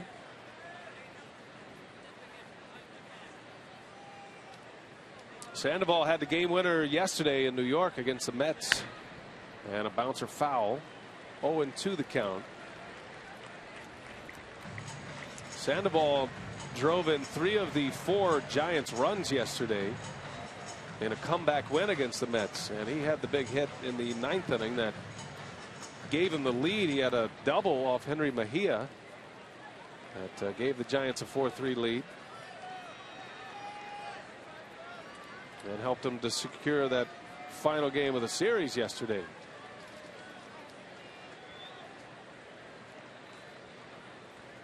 He will strike out. Nelson could use one right here. 0-2 the count. And that ball's hit deep to right. Way back. Braun going to the wall, looks up, and just like that, this game is tied. On an 0-2 pitch. Only 3 batters, and we're back to even. Pablo Sandoval gives that one a ride. Pitch up in the strike zone. And no doubt about that one. Extends his hitting streak to 6 in a row. Sandoval, who drove in 3 yesterday, gets 3 with 1 swing of the bat here today. Yeah, far too good a pitch, and Pablo Sandoval gives that one a pretty good ride on an 0-2 count.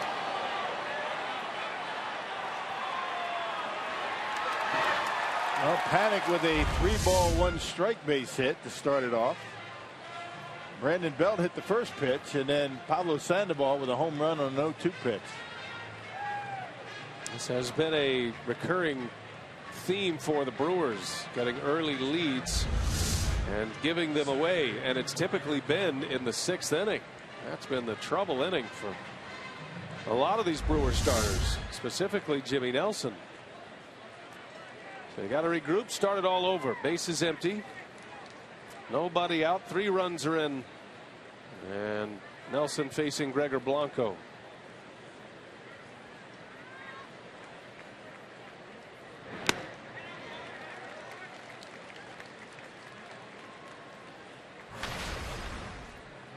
Blanco singled in the 2nd. He's 1 for 2.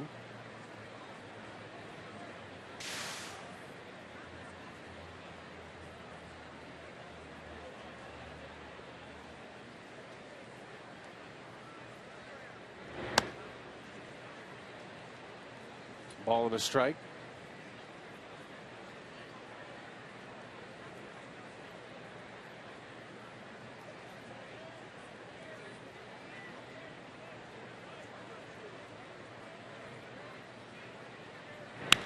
And a shot to third right at Ramirez, who was playing in. And the speedy Blanco is retired. Good play by Aramis, thinking he might drop a bunt down. You talk about the 6th inning for a lot of starting pitchers. That's normally when you've been through the game, your pitch count's starting to climb a little bit. And hitters, particularly hitters that haven't seen much of you before. In this case, the Giants have never seen Nelson. You start getting a little bit of a better read on your pitches, and that's really when if you can get through 3 times through the batting order, you've done something in the big leagues. Now Nelson picking up that changeup in the minor leagues last year. That's really been a difference maker for him as far as a frontline potential starting pitcher. Has a great fastball, great slider, but everything is hard from Nelson. Could use a change of pace pitch. And he hasn't thrown the changeup much here in the big leagues.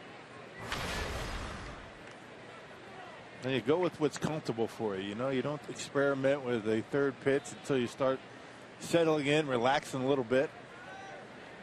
And you never want to get beat by your 3rd best pitch, that's for sure. But again, your 2-pitch pitcher, that's when it really rears its head, when you've only got 2 pitches that you can go to. And 3rd time through the batting order, these guys recognize that. They know what's coming. 2-1 to Brandon Crawford. And that ball's hit hard. Weeks flags it down. Throw to first in time. Nice play, Ricky Weeks. Out number 2 in the inning. That ball looked like it was by him. And every batter for the Giants has hit the ball right on the nose in this inning. That ball was by him. And able to reach out, grab it, and get the out at first base. Well done, Ricky Weeks, going down.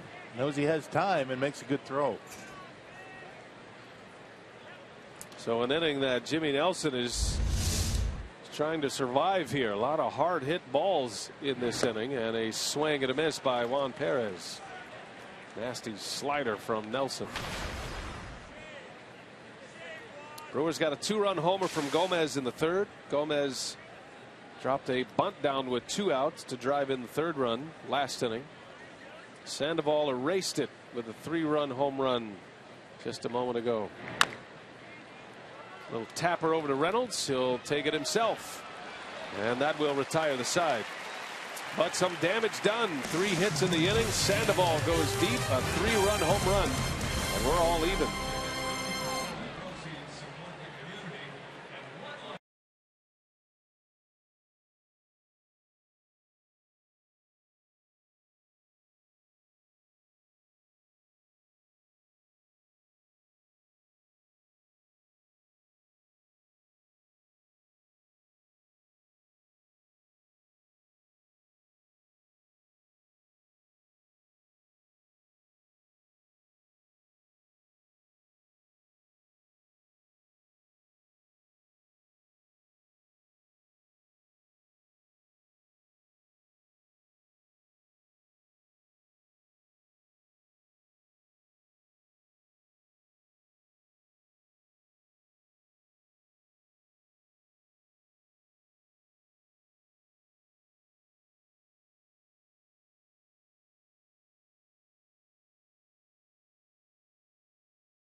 Three after the Sandoval home run.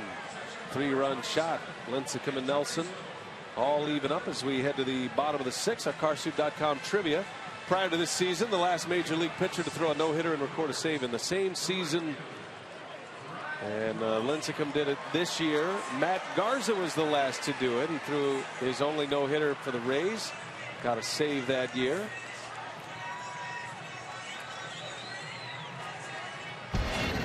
Matt Garza on the disabled list, but at least they can find a little bit of humor in what was a tough day for the Brewers, putting their first starting pitcher on the DL this year.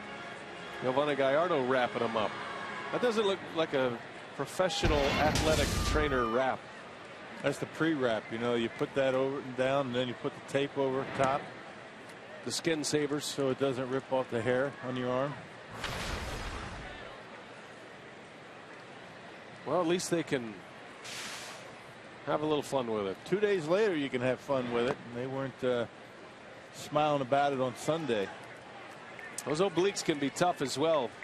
And Garza has had that injury in the past. He missed 7 weeks of the season last year with it.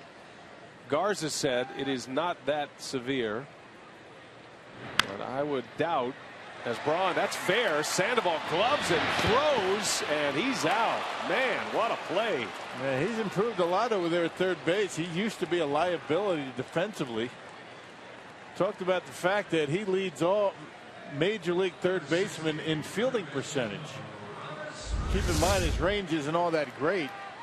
You know, behind the bag, got a backhand stab, and look at the throwing arm. That's about as far as you can throw a baseball in the infield, and able to get his man at first base. Barely. Well, Braun runs well too. Had to get off a good throw. That ball didn't have any gravity on it, did it? I mean, there was no downward movement, just a straight laser across the diamond. No air under it, right? 6 errors is all. Again, the range isn't all that great for Sandoval. Might not get to as many baseballs as some third basemen. But if he can get to it, he's been making a play this year. That's inside, almost hit Ramirez. 2 balls and a strike.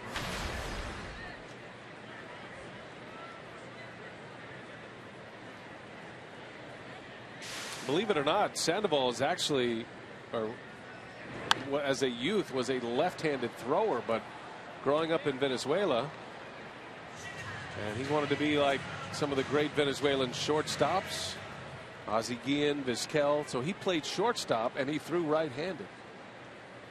And then he was maybe thought to be a catcher.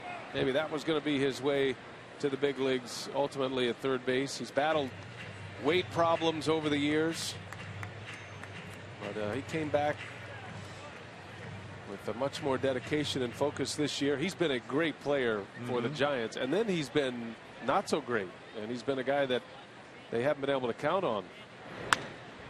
As Ramirez just goes the other way, slaps it to right field, a base hit. So Ramos singles with one away, and there is the go-ahead run aboard. One out in the sixth, and Lucroy coming up. We've seen Ramirez do this a couple of times. Did it a couple of times on the last road trip, and maybe if he continues to do that, we're not going to have that big shift on him as much. Maybe play him a little bit more straight away. You can see where Panic's playing up the middle.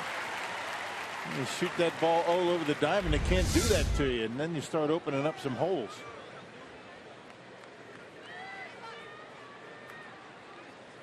Ramirez coming off a great road trip where he hit over 500, including a home run.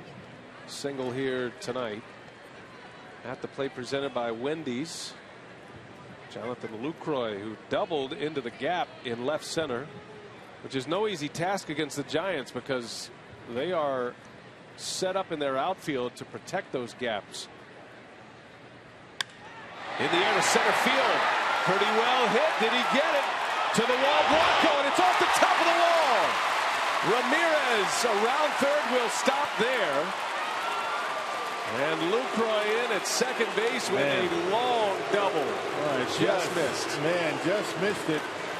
Just missed getting out of here. I thought off the bat that ball was out of here. I mean, that had a good sound to it. And he gave that one a ride. You could hear it on the replay. I mean, that sounded like a home run. Just didn't carry for Lucroy and off the top of the fence.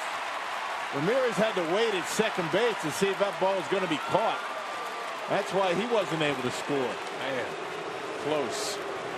And Blanco feeling like he should have caught that ball. He was right there. Second and third, one gone. Here's Mark Reynolds.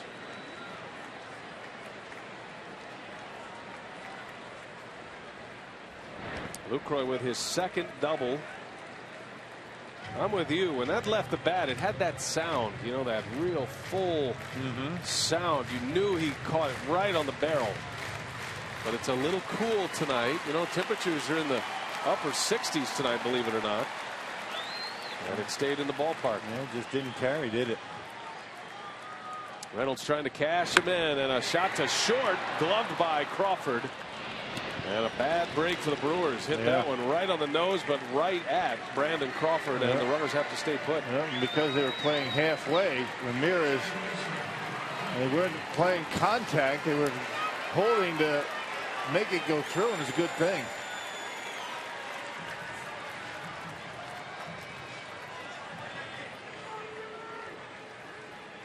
If there are two outs on that Lucroy drive to center, Ramirez scores easily. There'd be no reason for him to stop, but because he did have to stop, he was unable to get it started up to score. And now the Brewers are going to need a two-out hit. Don't forget, as Rock mentioned, Lincecum throws a lot of wild pitches. This is a spot where Ramirez will be on his toes, ready to run if it gets into the dirt and off the catcher. Weeks had a double his last time up. He hit a shot just past Sandoval at third. There's a good block back there by Susac. Yeah, man, if you're catching Tim Lincecum, you know you're going to end up blocking a number of pitches, and a lot of pitches when there's men on base. He's only allowed one to squirt away, and it ends up costing Lincecum a run. Weeks was the base runner on that play back in the fifth inning, a wild pitch. And then Ricky scored on Gomez's bunt single.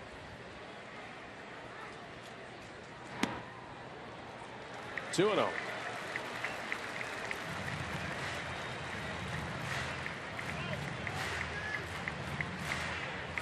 Weeks getting a lot of playing time against right-handed starters lately with the injury to Jeanette.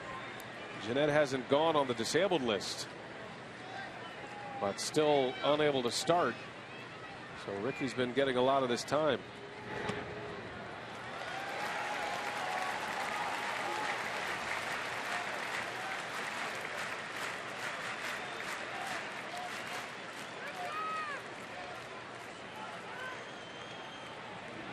Giants have activity in their bullpen. Juan Gutierrez getting loose. 3-0. And it's ball 4. I don't think he wanted any part of Ricky Weeks after he got behind 2-0. I think you're right. Weeks has 2 home runs lifetime against Lincecum and has walked 5 times. There's a little history there. Segura is a struggling hitter, and Lincecum will take his chances with the Brewers shortstop with the bases loaded.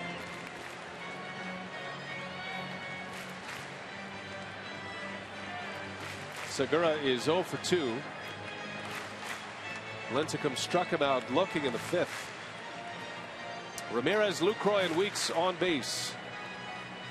2 hits and a walk in this inning.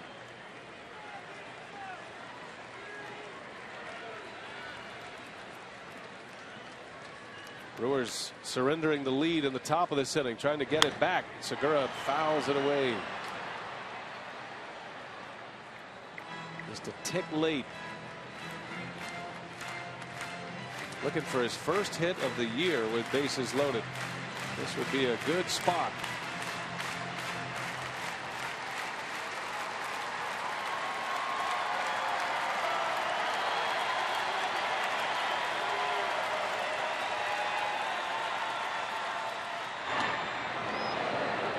Missed inside. 1-1. You wonder how willing Lincecum is going to be to throw that split-fingered fastball with the bases loaded. Cusack has shown an ability to block it. I'm wondering if he's going to take the chance.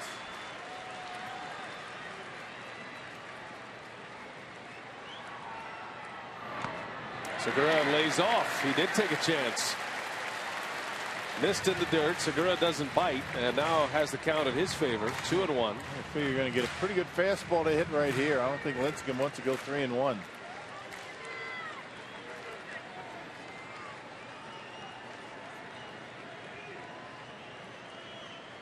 And a young catcher, 25-year-old Andrew Cusack. Here it comes, the 2-1 on the ground to short. Crawford the easy way, and the Brewers strand the bases loaded. Missed opportunity right there. Still tied at 3 as we go to the 7th.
Miller Park this Friday for the Barrelman t-shirt giveaway. The Brewers face the Dodgers, and all fans will get a free vintage Brewers t-shirt courtesy of Orbis Corporation. Call 902-4000 or visit Brewers.com for tickets. We got a nice shipment of these shirts in the booth. We've had a lot of great T-shirts this year. I think this one is my favorite. You're going to wear that one? I think I'm going to wear it right now. Yeah, so you'll model that. You want me to model the Rally beach towel, shirt, right? Yeah. Gotcha. You're going to lose the purple shirt, though, to give the beach towel its appropriate modeling. Hey, it's lavender. Oh, it is? Okay. It's a nice shirt. You got a nice suit on today, Rock. Rally suit. Yeah. That's what you call a post-road trip suit. Everything else is dirty. Your Sunday best on a Tuesday. It's particularly, rank when you go to the beach area in Florida. Yeah, a lot of humidity. Yeah, humidity is not good for suitcase wear. Jimmy Nelson back on the mound. His spot due up first next inning. Brewers strand the bases loaded in the 6th. And Nelson trying to get through the 7th. He's got Susak, the catcher, leading off. Lincecum next. Then to the top of the order. And a bouncer to Segura. He's got some time. Makes the play for the out. Good start to the 7th. And it looks like Lincecum will be pulled back now. Former Brewer Travis Ishikawa, who originally came up with the Giants, has returned to San Francisco. And Lincecum is out. 6 innings, 3 earned runs, 8 strikeouts. Still working on his mechanics in the dugout after his start.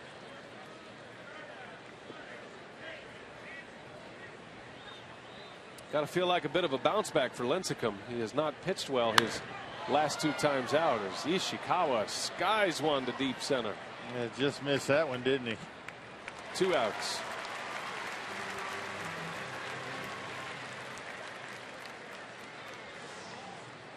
Nelson's gotten away with some fastballs tonight, but the Giants didn't miss him in the 6th inning. Specifically Sandoval, who hit an 0-2 fastball into the Loge level for a 3-run homer.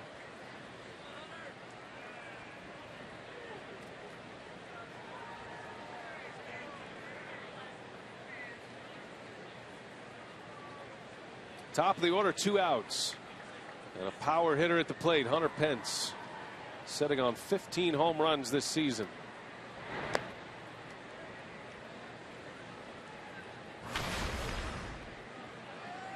In constant motion, Hunter Pence, always fidgeting, tugging and pulling and re-gripping the bat. Nervous energy, right? Ooh, buzz bomb in there, almost hit him. Got that open stance. That first move of the front foot is toward home plate.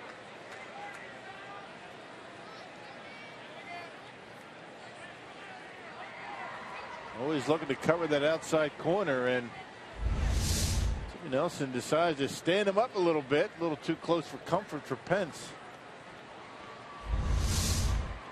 2-0 to Pence. That one missed inside. Now 3 balls, no strikes.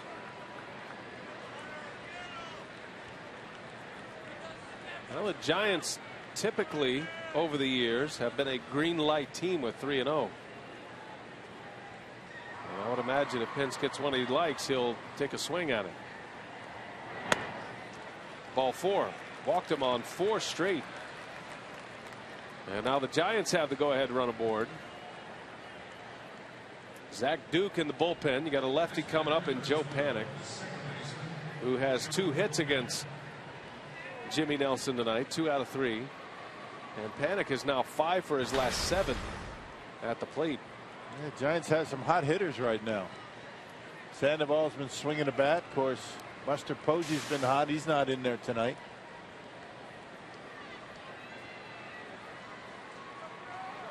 You got a couple of guys who started the year in AAA in a big spot in a big league pennant race right now. Nelson against Panik.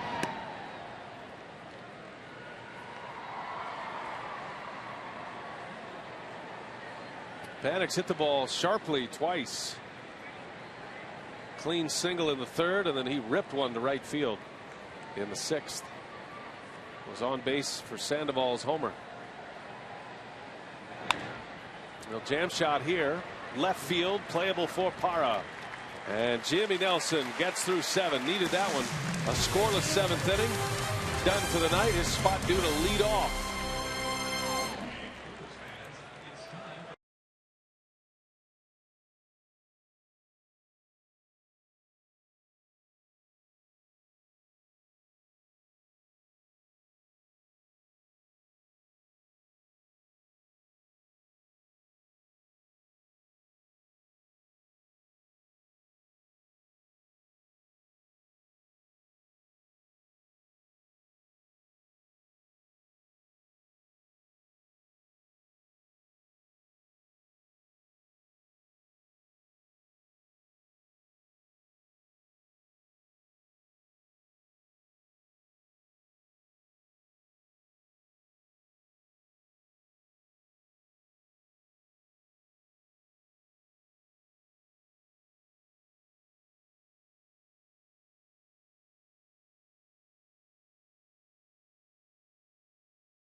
Two players responsible for all the runs. Gomez got it started, a 2-run home run in the 3rd. His 16th of the year. Then Gomez on a bunt single. That came with 2 outs. Scored Ricky Weeks. It was 3-0 Brewers until the 6th. And on an 0-2 fastball, Pablo Sandoval, the Panda, sends one into the Loge level and right. One swing of the bat tied it up. Sandoval with his 13th homer of the year. Now 53 runs batted in after the game-winning RBI yesterday. 3-3 game, bottom 7. And we got some changes here. Lyle Overbay is going to pinch hit for Jimmy Nelson. So Nelson is out after 7 innings, 3 runs all earned. And the new pitcher rock is Gene Machi. Yeah, look how good he's been. This is a very good bullpen with the San Francisco Giants, the best in the business. Since the All-Star break, Machi, great numbers, 155 the earned run average, leads the Giants in appearances, now with 50, and very opportunistic out of that pen. He's 6-0, and he's also recorded a couple of saves. Giants had some closer trouble with Sergio Romo. Now Santiago Casilla is their closer. Romo sets up for him. Machi has the 7th in a 3-3 game. Overbay will start it. 7 for 16 as a pinch hitter. He's done a nice job. He's hitting .438 and has a pinch hit home run this season.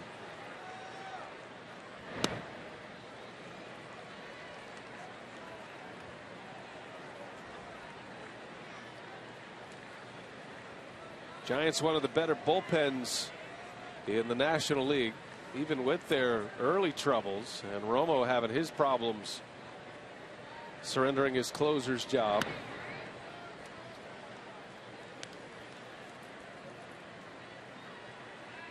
Yeah, just about every one of these guys that come out of that bullpen. Good on. Machi's more of a sinker slider guy. He's got a splitter. Some of these guys can bring it. You can see National League bullpens, the Giants right behind the Padres. Nearly a run better than the league average as Machi misses with a fastball, putting Overbay in a hitter's count, 2-1. Carlos Gomez due up next. Ron Renege going with Mark Reynolds most of the time lately at first base, thinking that, you know, when Reynolds is in one of those home run streaks, you got to play it out. You got to keep him in there, see how many he can get. Real hot, real cold. Lyle Overbay, more of a guy that's contact oriented. And both of them have been playing very well defensively. Well, you figure Overbay to get a start or 2 in this series. Giants have all right-handers going in this series. Vogelsong tomorrow. Jake Peavy whom they acquired in trade on Thursday. 2 balls, 2 strikes. Overbay pinch hitting, and he pulls one foul. Count remains at 2-2. Cardinals are hosting Boston tonight, and that game's all tied at 1. They go to the 7th in St. Louis. Cardinals had a 1-0 lead.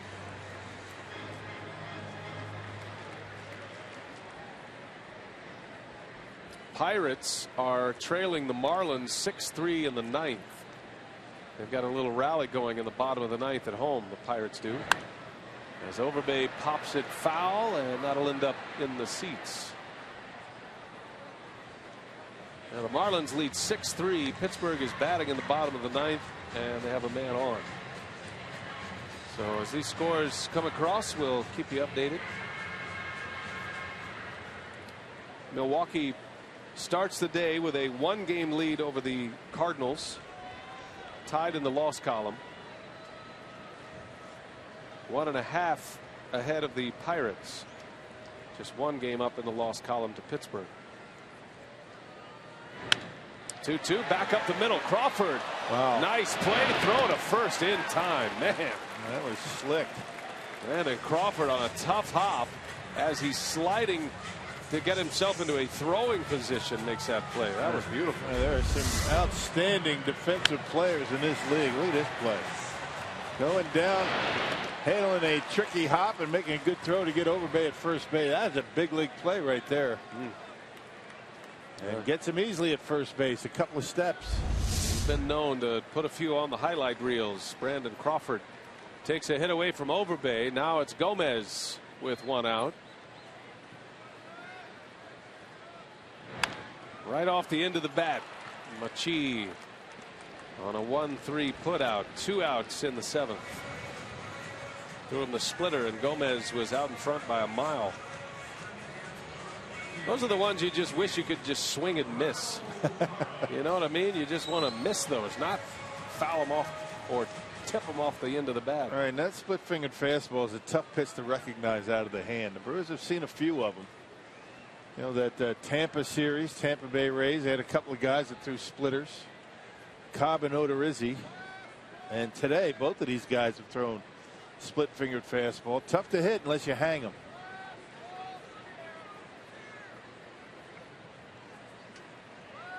Here's Gerardo Parra. In the air, right center. Did he get this one? He's watching it. That ball's deep. And it's gone! A home run! Gerardo Parra. His first hit as a Brewer is a home run to give him a lead. It's 4-3 Milwaukee. Yep, and he hammered that one. Looked like an off-speed pitch. And Gerardo Parra, I mean, that's the way to break into the home crowd right there. Split-fingered fastball. And he gets all of it. And he makes the first hit as a Brewer count. A 7th inning home run with 2 outs. Well, he knew it was gone. Taking a good look at that one. Oh, that's a big one. Parra with his 7th home run of the year. 4-3 Milwaukee, and here is Ryan Braun. Parra's got a pretty good book on this Giants ball club. He had never had a hit against Machi. 0 for 3 lifetime. He sends that one deep into the bullpen.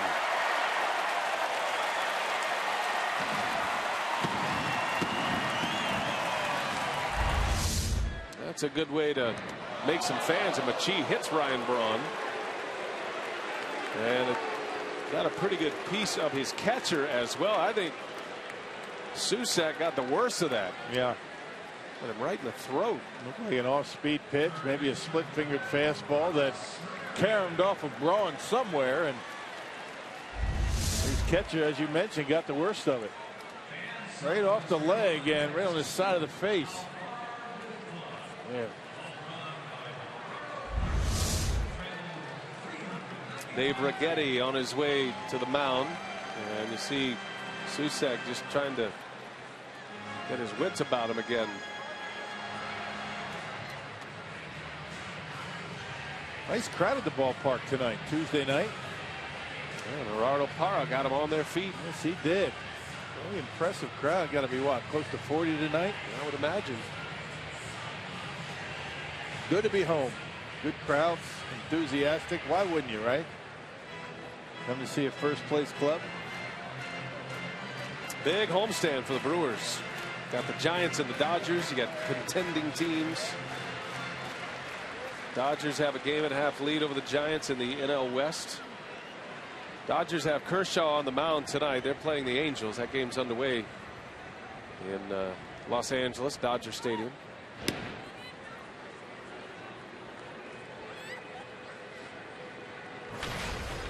Ramos Ramirez with Braun at first.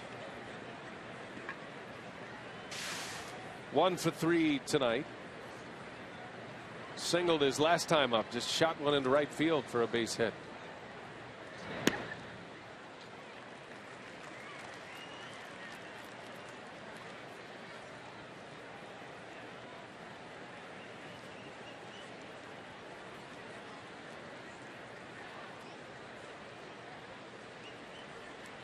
Ramirez with 12 hits on the last road trip, including a home run. He drove in 5 runs. That skips by. Susac will have to go to the screen to get it. Braun ends up at second base. And the Brewers put a runner in scoring position with 2 away. And now one of those singles to right. It looked pretty good. And Boat's a little bit upset about that pass, that wild pitch. A former catcher. Just got to wonder about Susac. You know, he took a shot on that pitch that hit Braun, ricocheted right off his throat. He's done a nice job tonight blocking balls. A lot of Lincecum splitters in the dirt. Yeah. One that got away led to a run. We'll see if this one leads to a run as well. 2-0. And a little half swing. He goes. Home plate umpire called it. But see, not a lot of fastballs, are there? Yeah, change up, splitters. A lot of movement on his fastball and nothing straight out of his hand.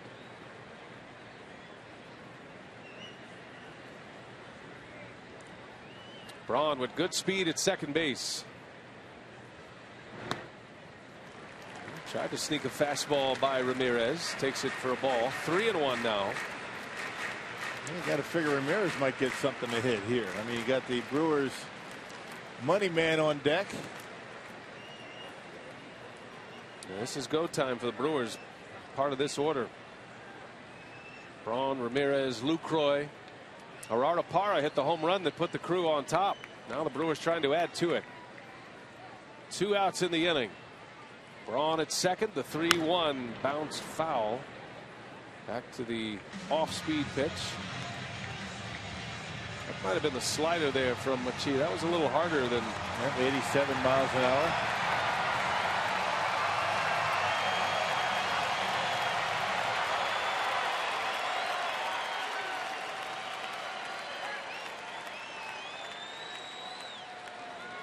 Giants have decent arms in the outfield. The best arm is in right.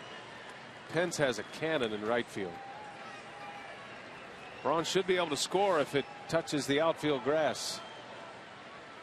3-2, and down he goes. So Machi comes back, strikes out Ramirez, inning over, but the Brewers score, and Gerardo Parra, welcome to Milwaukee. His first game at Miller Park in a Brewer uniform. He goes deep to give the Crew the lead.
And he delivers a home run to give him the lead in the 7th. 4-3 Brew Crew as we go to the 8th. As promised earlier in the broadcast, we have the AT&T fan photo of the game. Don't forget to use that hashtag #WisFanPhoto, and it comes from Heather tonight. So thanks to Heather and her buddy for playing along. It's all brought to you by AT&T. That's at Wrigley. All right, Rocky got Will Smith on the mound now, so he is, at least tonight, back in a setup type role. Got a lot of lefties and switch hitters coming up for the Giants. Man, looked good on Sunday against the St. Louis Cardinals. Tossed a scoreless 8th inning. And he ranked 2nd in the major leagues in appearances, now with 58. 66 strikeouts in 49 2/3 innings. A little bit of a rough patch here for a while with that 362 earned run average. We're going to put up a 0 as the middle of this Giants order to get through. Brandon Belt will lead off. You got Belt, the lefty, the switch hitter Sandoval due up next, and then Gregor Blanco, another left-hander. You could see Michael Morse for Blanco. We'll see how. You also have Buster Posey available to hit. See how the inning goes. Fastball strike from Will Smith. Yeah, Brewers have Jeremy Jeffress getting loose in that bullpen just in case Smith gets into some trouble.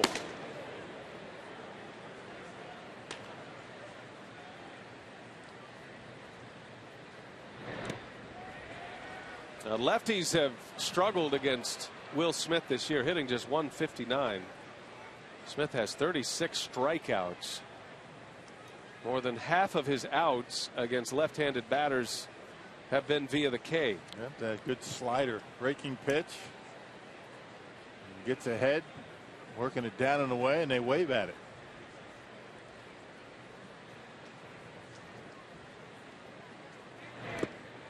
And Belt doesn't chase.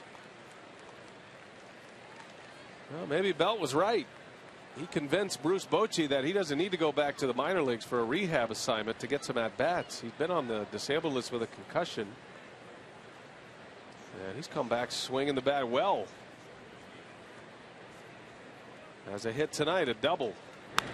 And he pulls that one foul right on a 95-mile-an-hour fastball. Yeah, struck out his first time up, lined out to center, and then hit the double to left. This is where that Will Smith slider is very effective, when he has 2 strikes on those left-handed hitters.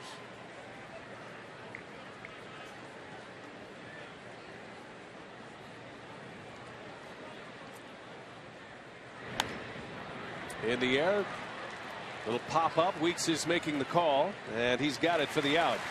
Big sweeping breaking ball. Belt is retired. 1 gone for Will Smith in the 8th. Hey, tonight's Tower of the Game winner, Nipper Sink Country Club in Genoa City. That's on the Illinois border. If they call the Brewers in the next 24 hours, Nipper Sink Country Club gets 40 Miller Lite beer pen tickets to a Brewers home game. This offer courtesy of the Tavern League of Wisconsin and Miller Lite.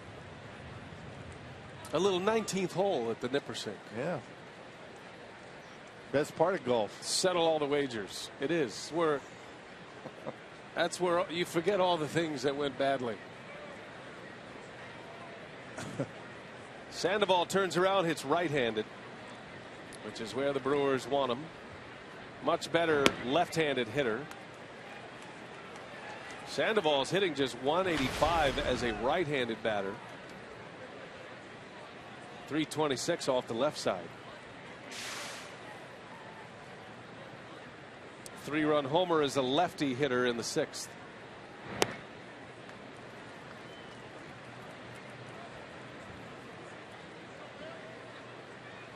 Batting average might not be all that great, but he still has the power. 4 home runs as a right-handed hitter. A lot more at-bats as a lefty. Yeah, about 3 times as many. Smith misses again. It's a pretty good fastball, but it's just off the edge. And Smith is behind 3-0.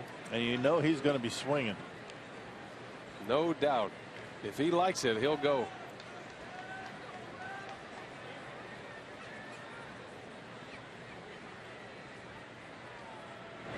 Lost him. Walked him on 4 straight. So the door is open a little bit for the Giants. Hey, join the Brewers and Miller Coors for craft brews at the ballpark this Friday and sample a variety of specialty beers before the Brewers showdown with the Dodgers. Plus, guests will receive a souvenir Brewers pint glass. Register today at brewers.com/special events. So Bochy announces the pinch hitter, Michael Morse. And Renneke is going to play matchup here. And Smith is done for the night. Gets 1 out. Walks a batter.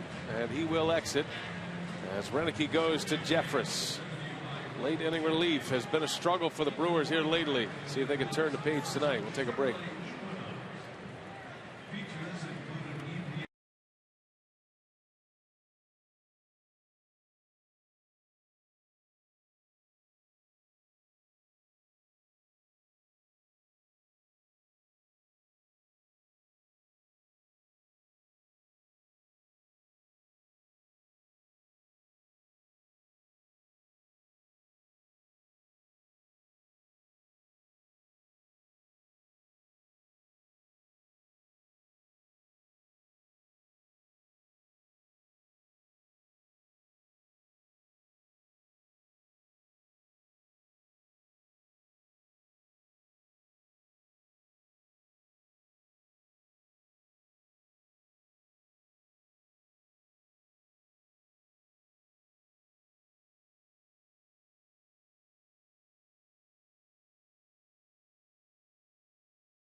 Brewers have hit 2 homers in this game.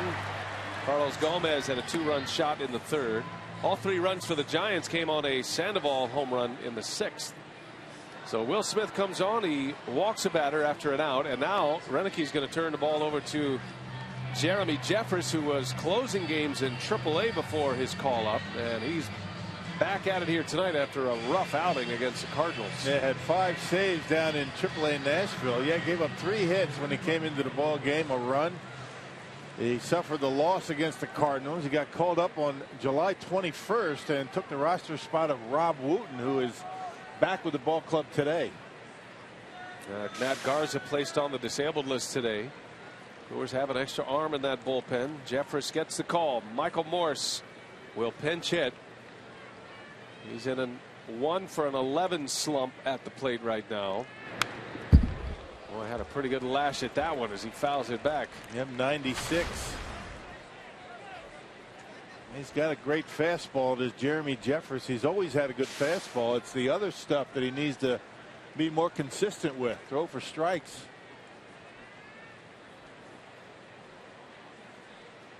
Morse has bounced into 16 double plays this year. Brewers are set up for one here, and Morse takes a ball. That is among league leaders in double plays grounded into. You saw the 15 home runs by Morse. 13 of those came in his first 59 games of the season. Got off to a very fast start.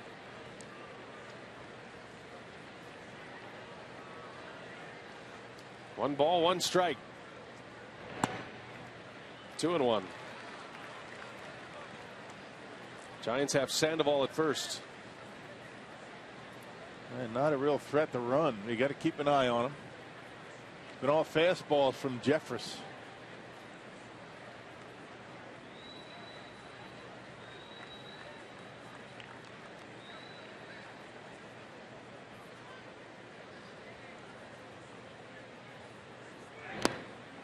Three balls and a strike. Getting to K-Rod the Brewers closer has been a challenge for Milwaukee. They've let a lot of leads get away late in games. Looks like Smith starting to fatigue a little bit. He hasn't been quite the same since the All-Star break. Brandon Kensler's been in and out of these late inning roles. 3-1. More swing and a miss. 98-mile-an-hour fastball. Yeah, went out of the strike zone, did Morse, and swung right over the top of it. Right, reaching back, giving it all he has, a four-seamer. Still had a little bit of movement on it. Morse didn't even come close.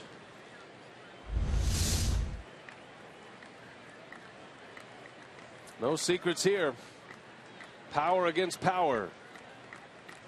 Jeffress deals. Morse draws the walk. Back-to-back walks. And now the Giants have 2 on. The tying run at second base in scoring position. And here comes Brandon Crawford.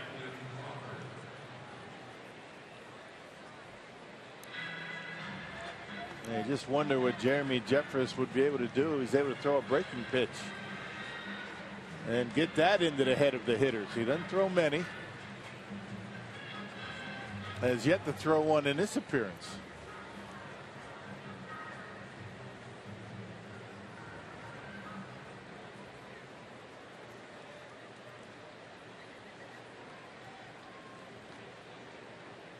Well, the Brewers still looking for a ground ball double play.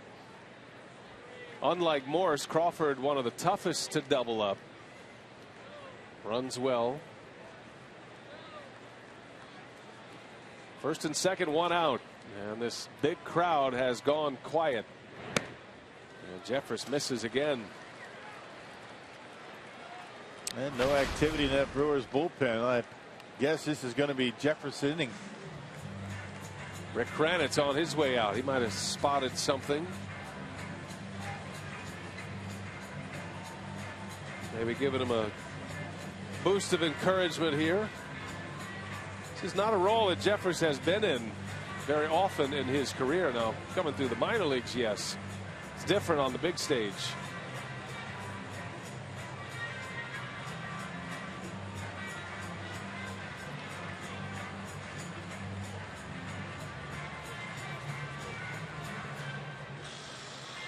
Well, he's been in the big leagues before. I mean, he's no, he's pretty familiar with this situation. I mean,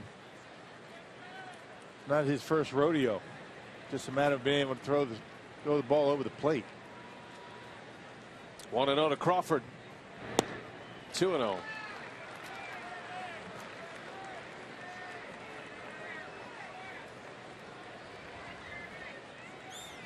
Brandon Kensler beginning to stir in that Brewers bullpen. Now Crawford in the driver's seat here. 2 on, 1 out. And he's late, fouls it back. 2-1. That gives you an idea of the fastball of Jeffress. And 97, a little bit of movement. He's got to iron out those mechanics, a repeatable delivery, and not try to overthrow.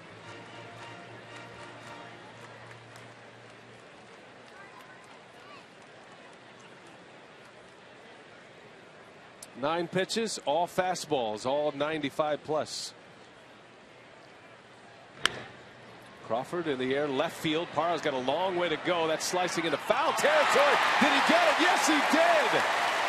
What a play by Gerardo Parra. A 2-time Gold Glove Award winner. Yeah, nice. Very nice out there in left field. That ball slicing away from Gerardo Parra. It was in foul territory. Able to make the catch sliding and keeps the base runners right where they were. Good speed, able to slide and avoid contact with the wall.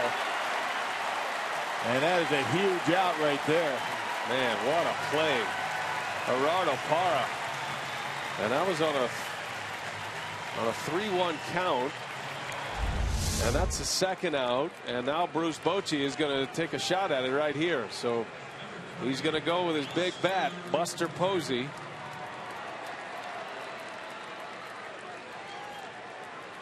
Posey pinch hitting for Juan Perez. 2 outs, 2 on.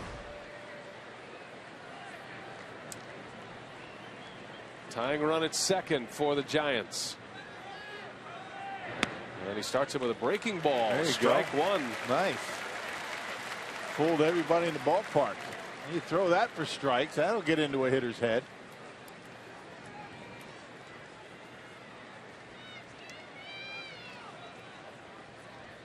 Posey walked 4 times yesterday. Coming off a big series against the Mets. He was 6 for 14. Had a double, a homer, 3 runs batted into the series.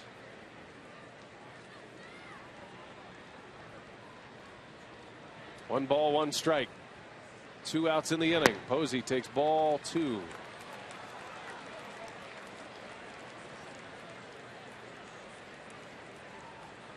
Posey hits the ball all over the diamond, and as you mentioned, 4 walks in that series against the Mets. He is patient at the plate and has a lot of pop in that bat. 13 home runs this year.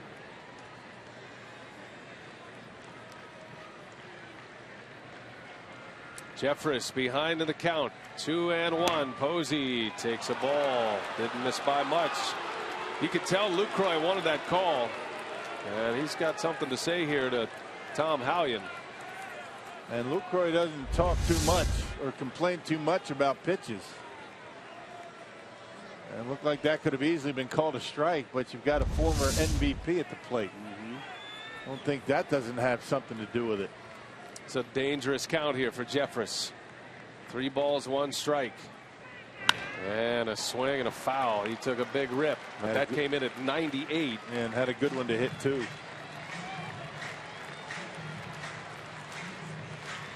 Posey has 8 hits in his last 16 at-bats with runners in scoring position. This is the guy the Giants want at the plate. Does he dare throw him a slider here? He's thrown 1.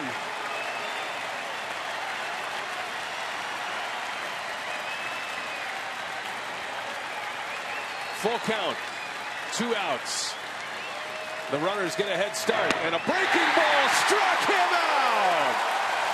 Jeremy Jeffress goes with the hook, and Posey strikes out to end the inning. Saved the best for last. Wasn't even a strike. Brewers still lead 4-3.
and he got a good pitch hit out over the plate and let it go. And then defensively, what a nice catch going down the line and being able to slide and make a nice left-handed catch. It helps being a left-handed thrower in that situation. The left hand working in your favor. Yes, a lot tougher if you were right-handed and try to reach over. But, you know, this guy's a gold glove outfielder, did a nice job. All right, full reaction Brewers Live postgame on the way following the ball game, Brian. All right, Craig and Davey, thanks. Certainly a big moment in the game on that catch by Parra. Jonathan Lucroy will lead off as we play in the bottom of the 8th. 4-3 Milwaukee. A lot of changes here for the Giants. Brandon Belt moves over to right field. Goes from first base to right field. Pence moves over to center field. And then the two guys who pinch hit are now in the game. Michael Morrison left. And Buster Posey stays in and plays first base. Jeremy Jeffress coming back with a slider rock to strike out Posey with 2 on and 2 out. Yeah, it surprised everybody, including Buster Posey. He was looking fastball, you know that. And that's what we've been talking about. I mean, if he's able to throw that pitch for strikes, he's going to have himself a pretty good career. I mean, it's all about that off-speed pitch for strikes. And one pitch leads to the next, right? Posey's in a 3-1 count. He gets a fastball. You know he's looking for a fastball. Gets one and fouls it off to the right. Right. Late. That was a 98-mile-an-hour heater. Thinking he had to maybe start it a little early, and it wasn't even a great breaking ball from Jefferson, meaning it wasn't a strike, but even a guy with a good eye like Buster Posey flying away and strikes out to end the inning. And that's the thing about the fastball. I mean, you got to start the bat early. And I mean, if you know that's all he's going to be throwing, that's one thing. But you just have to flip it up there, and you get swings like that from a very good hitter. Lucroy draws the walk. On base for the 3rd time. Southwest Airlines non-stoppable play. The breaking ball that strikes out Buster Posey to end the inning. One of the best hitters in baseball, Buster Posey, making him look bad, throwing the breaking pitch. And a great call by Jonathan Lucroy. He went right to it, and that's why Posey wasn't expecting it. He was expecting fastball, and he looked bad on the breaking ball. Now the Brewers with a base runner to start the 8th. They could use some insurance. Mark Reynolds now.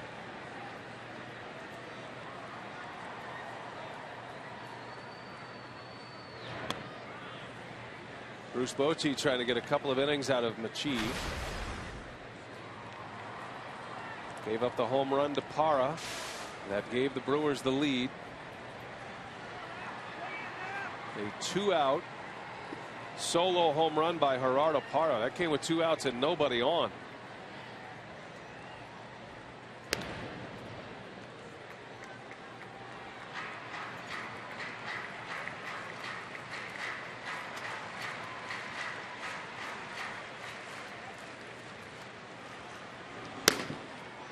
Yusmeiro Petit loosening in the Giants' pen.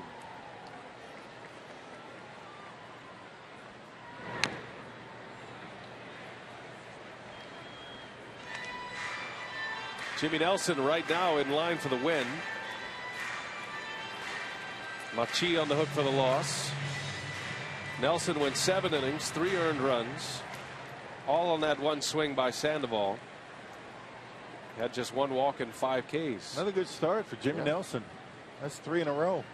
I mean, he's been a mistake or 2 away in each of his starts from dominating major league hitters like he was dominating PCL hitters in AAA. Yeah, with basically 2 pitches, right? He's able to command that changeup. I mean, it's all we talk about, it seems like, with some of these young guys that have good arms. You throw something other than fastball for strikes. I mean, you can be dominant. Nelson's got that good slider, the 4-seamer, the 2-seamer. If he comes up with something like a curveball or more confidence in the changeup, look out. He's already good.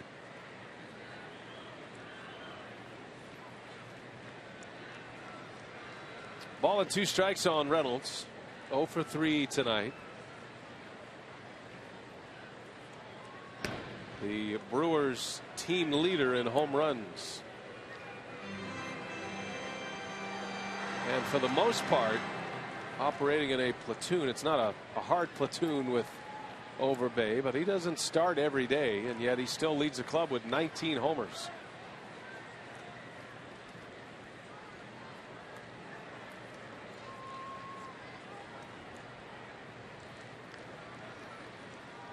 One and two. Runner takes off. Lucroy. The pitch is low and away. Slide to second. And out is the call. Lucroy, I think he missed the bag with his foot. Lucroy did, which made him out. He beat the throw. Man, not that good a throw by Susac. I mean, it was on the third base side of the bag. It's short hop. Second base. That's a heck of a play by Panic. Lucroy doesn't steal many, but normally he makes it. There's a good play by the Giants second baseman right there. I mean, he's got his leg right in front of the base. You just take a chunk out of it. Maybe he won't do that again. I mean, that's something that, you know, they talk about not supposed to block off the bags. I mean, you can't block off home plate anymore, so why should you be able to block off second base? A lot of guys do it, though. One thing will eliminate that, though. Yep. Don't try to avoid a guy when his leg's in front of the bag. Go right into it. 2-2 to Reynolds. Wave and a miss. Foul tip, I should say. And it's still a 2-2.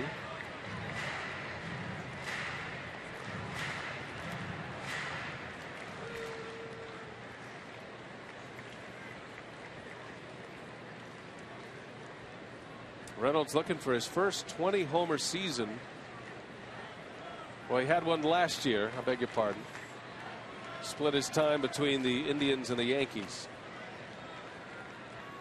He's had 20 homer years in every year, but his first season in the big leagues with the Diamondbacks. His best year, he had 44 and drove in 102 in 2009.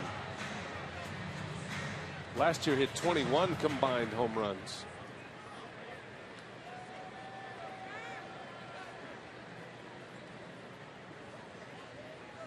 Sitting on 19.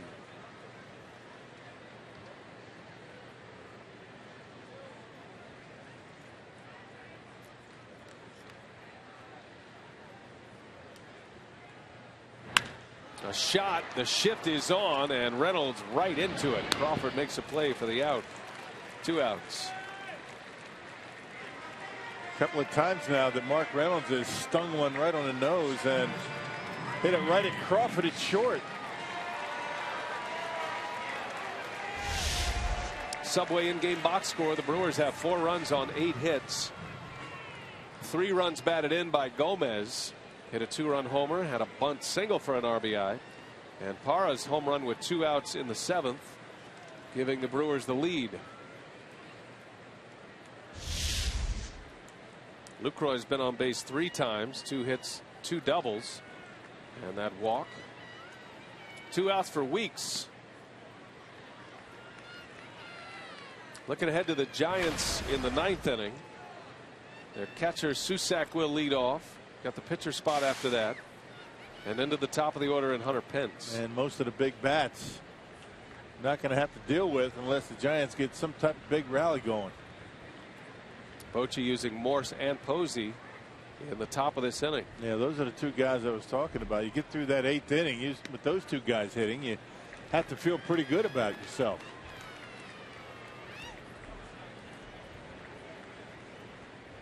Already used Ishikawa and Morse and Posey. Just 2 left on the bench for Bochy.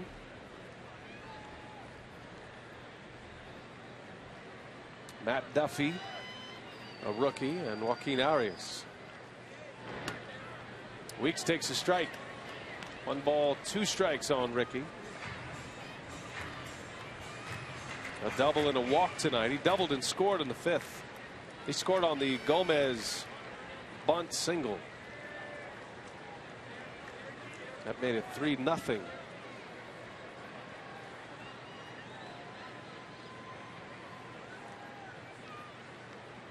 Machid and a 1-2 count.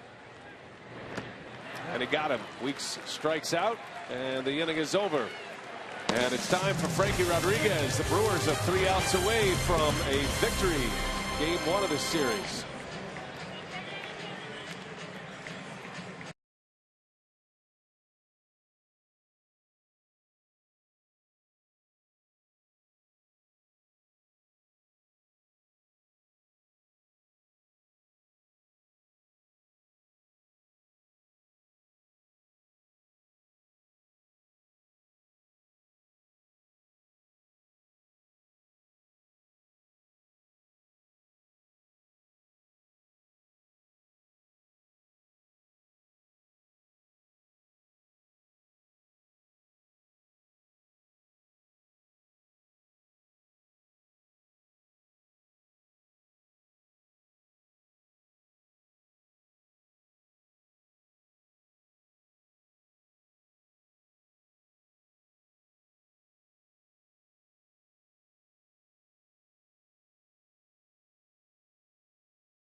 And to the 9th we go. 4-3 Milwaukee.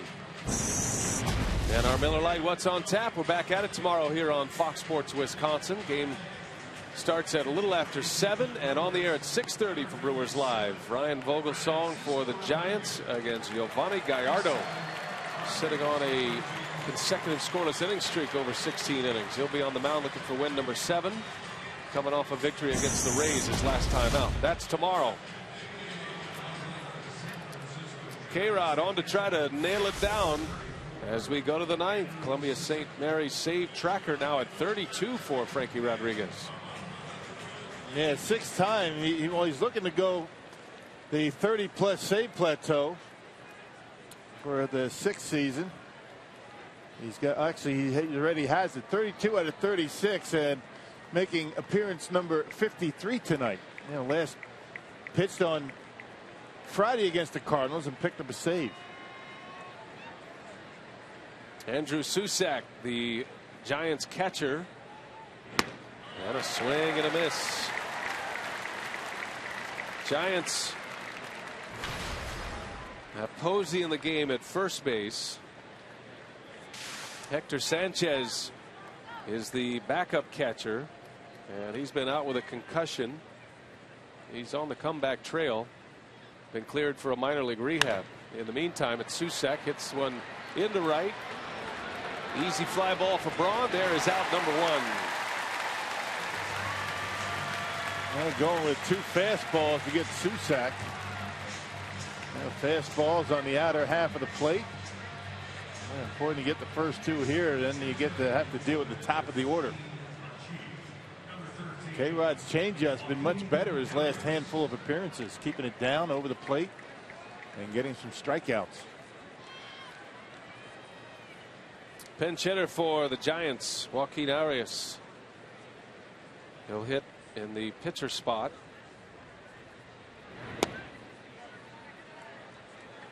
Giants have just 1 player remaining, and that is Matt Duffy. Hunter Pence on deck, top of the Giants order. Big hitter for K-Rod here with 1 away, and he falls behind him 2-0.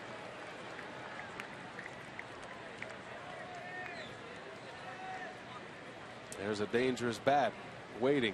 Leadoff hitter with power.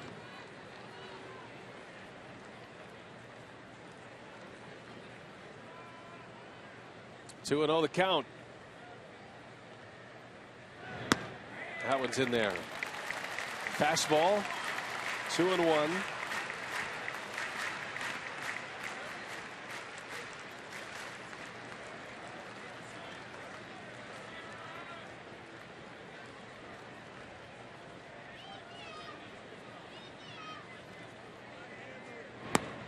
Another one. I think he fooled him twice. Only looking for a changeup or something, because those two fastballs right down the heart of the plate. And now you go to the changeup. Back-to-back fastballs. 2-2 the count. Lucroy sets up away. K-Rod deals, and he went with another fastball. And Arias takes it. Every pitch has been a fastball so far in this inning.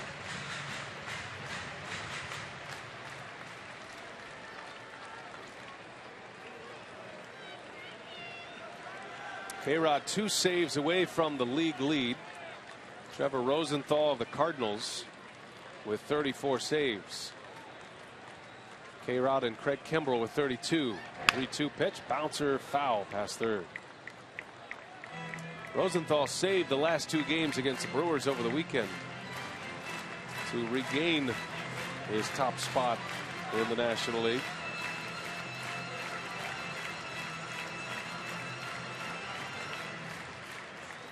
Cardinals and Red Sox are tied at 2, bottom of the 8th.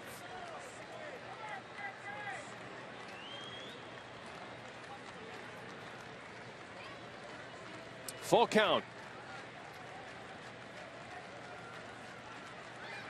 Got him. Another fastball. Every pitch in this inning has been a fastball. And Frank able to put that one right on the outside corner. Might have been a little bit off the plate, but Joaquin Arias chases it, thinking it's too close to take. 2 outs, nobody on. If you had never seen Frankie Rodriguez in your life, you're scouting him tonight. You're writing up your report. Loves the fastball. See a lot of fastballs. Here's Pence.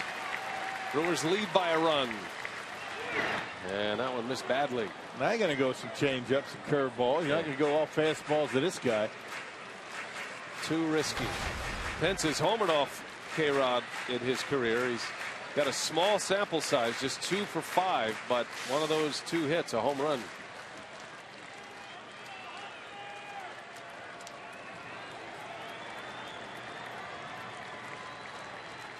Two up, 2 down. Brewers up 4-3 with Pence at the plate. Last hope for the Giants, and that one skips in. 2-0.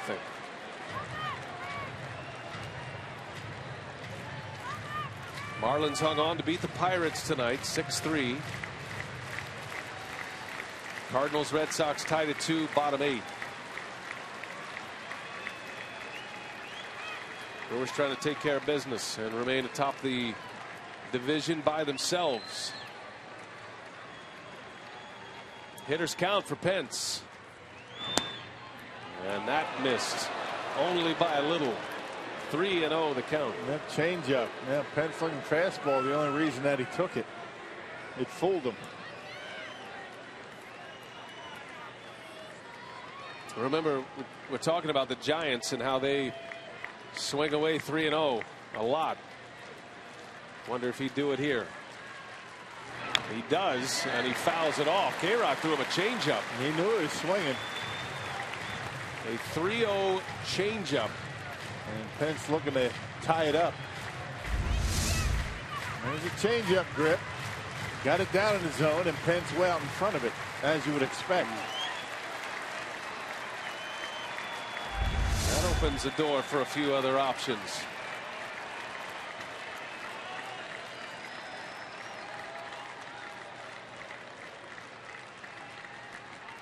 (3-1). Pence takes ball 4. So he went with a heat, but he didn't get the strike zone. And he got good speed at first base. The tying run is aboard. And look for him to try and steal. You can run on K-Rod with that big high leg kick. And here's the young Joe Panik.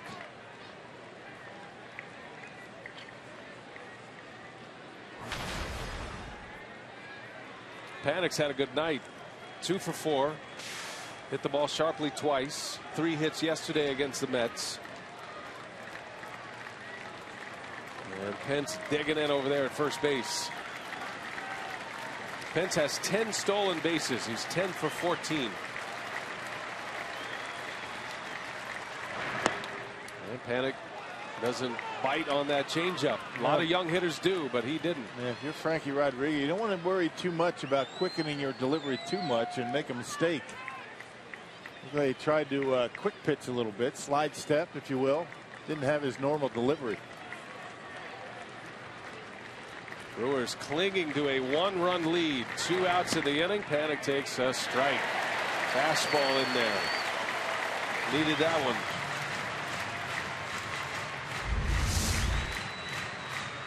Yeah, right at the bottom of the strike zone right there.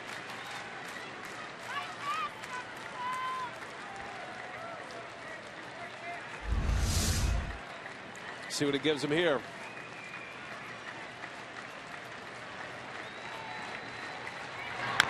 And a chopper. Weeks coming in. Got to make a tough play. Throwing to first and not in time. Panic beat it out. Reynolds thinks he's out. And this one may go to a challenge.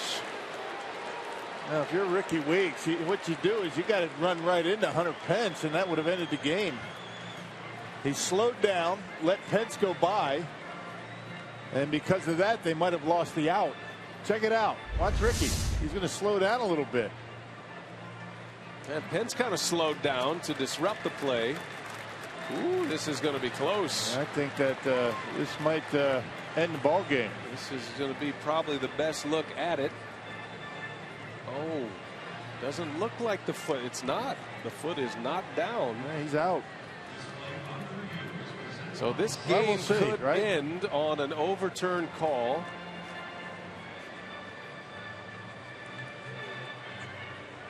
Ooh, is there enough evidence there? Is it clear and convincing? I tell you, the ball's in the glove. The foot's not on the bag yet. Foot's not on the bag. No, it's not. If you're looking at it from these. This might take a while, though. The Brewers colored glasses here.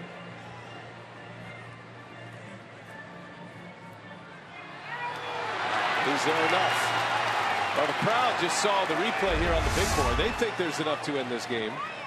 Tom Hallion, the crew chief, calling umpire Hal Gibson.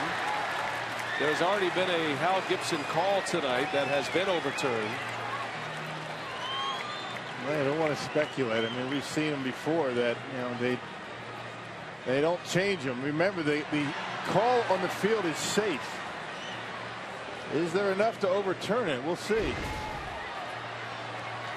You can watch it 100 times. You're going to see the same thing. It looks as though Panic's foot is not down as that ball hits the leather of Mark Reynolds. We'll see. And one thing to note, we've shown you all of our replays, but in New York, the umpire assigned to this game has the chance to look at all of the Giants telecast replays as well. Not sure there would be any more conclusive than that. I'll tell you the best look at it from the low third base position, and the ball and glove, and oof. Yeah, I'll tell you, it could go either way. I mean,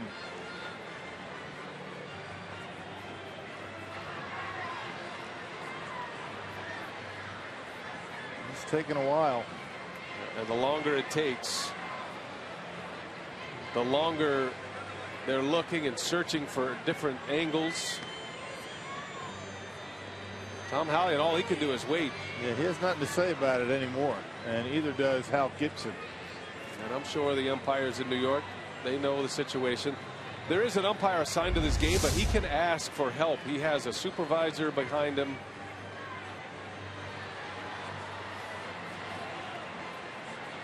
And the call on the field is safe. That's the important thing. If they can't come up with any foolproof evidence, clear and convincing evidence, they're going to stick with the call on the field.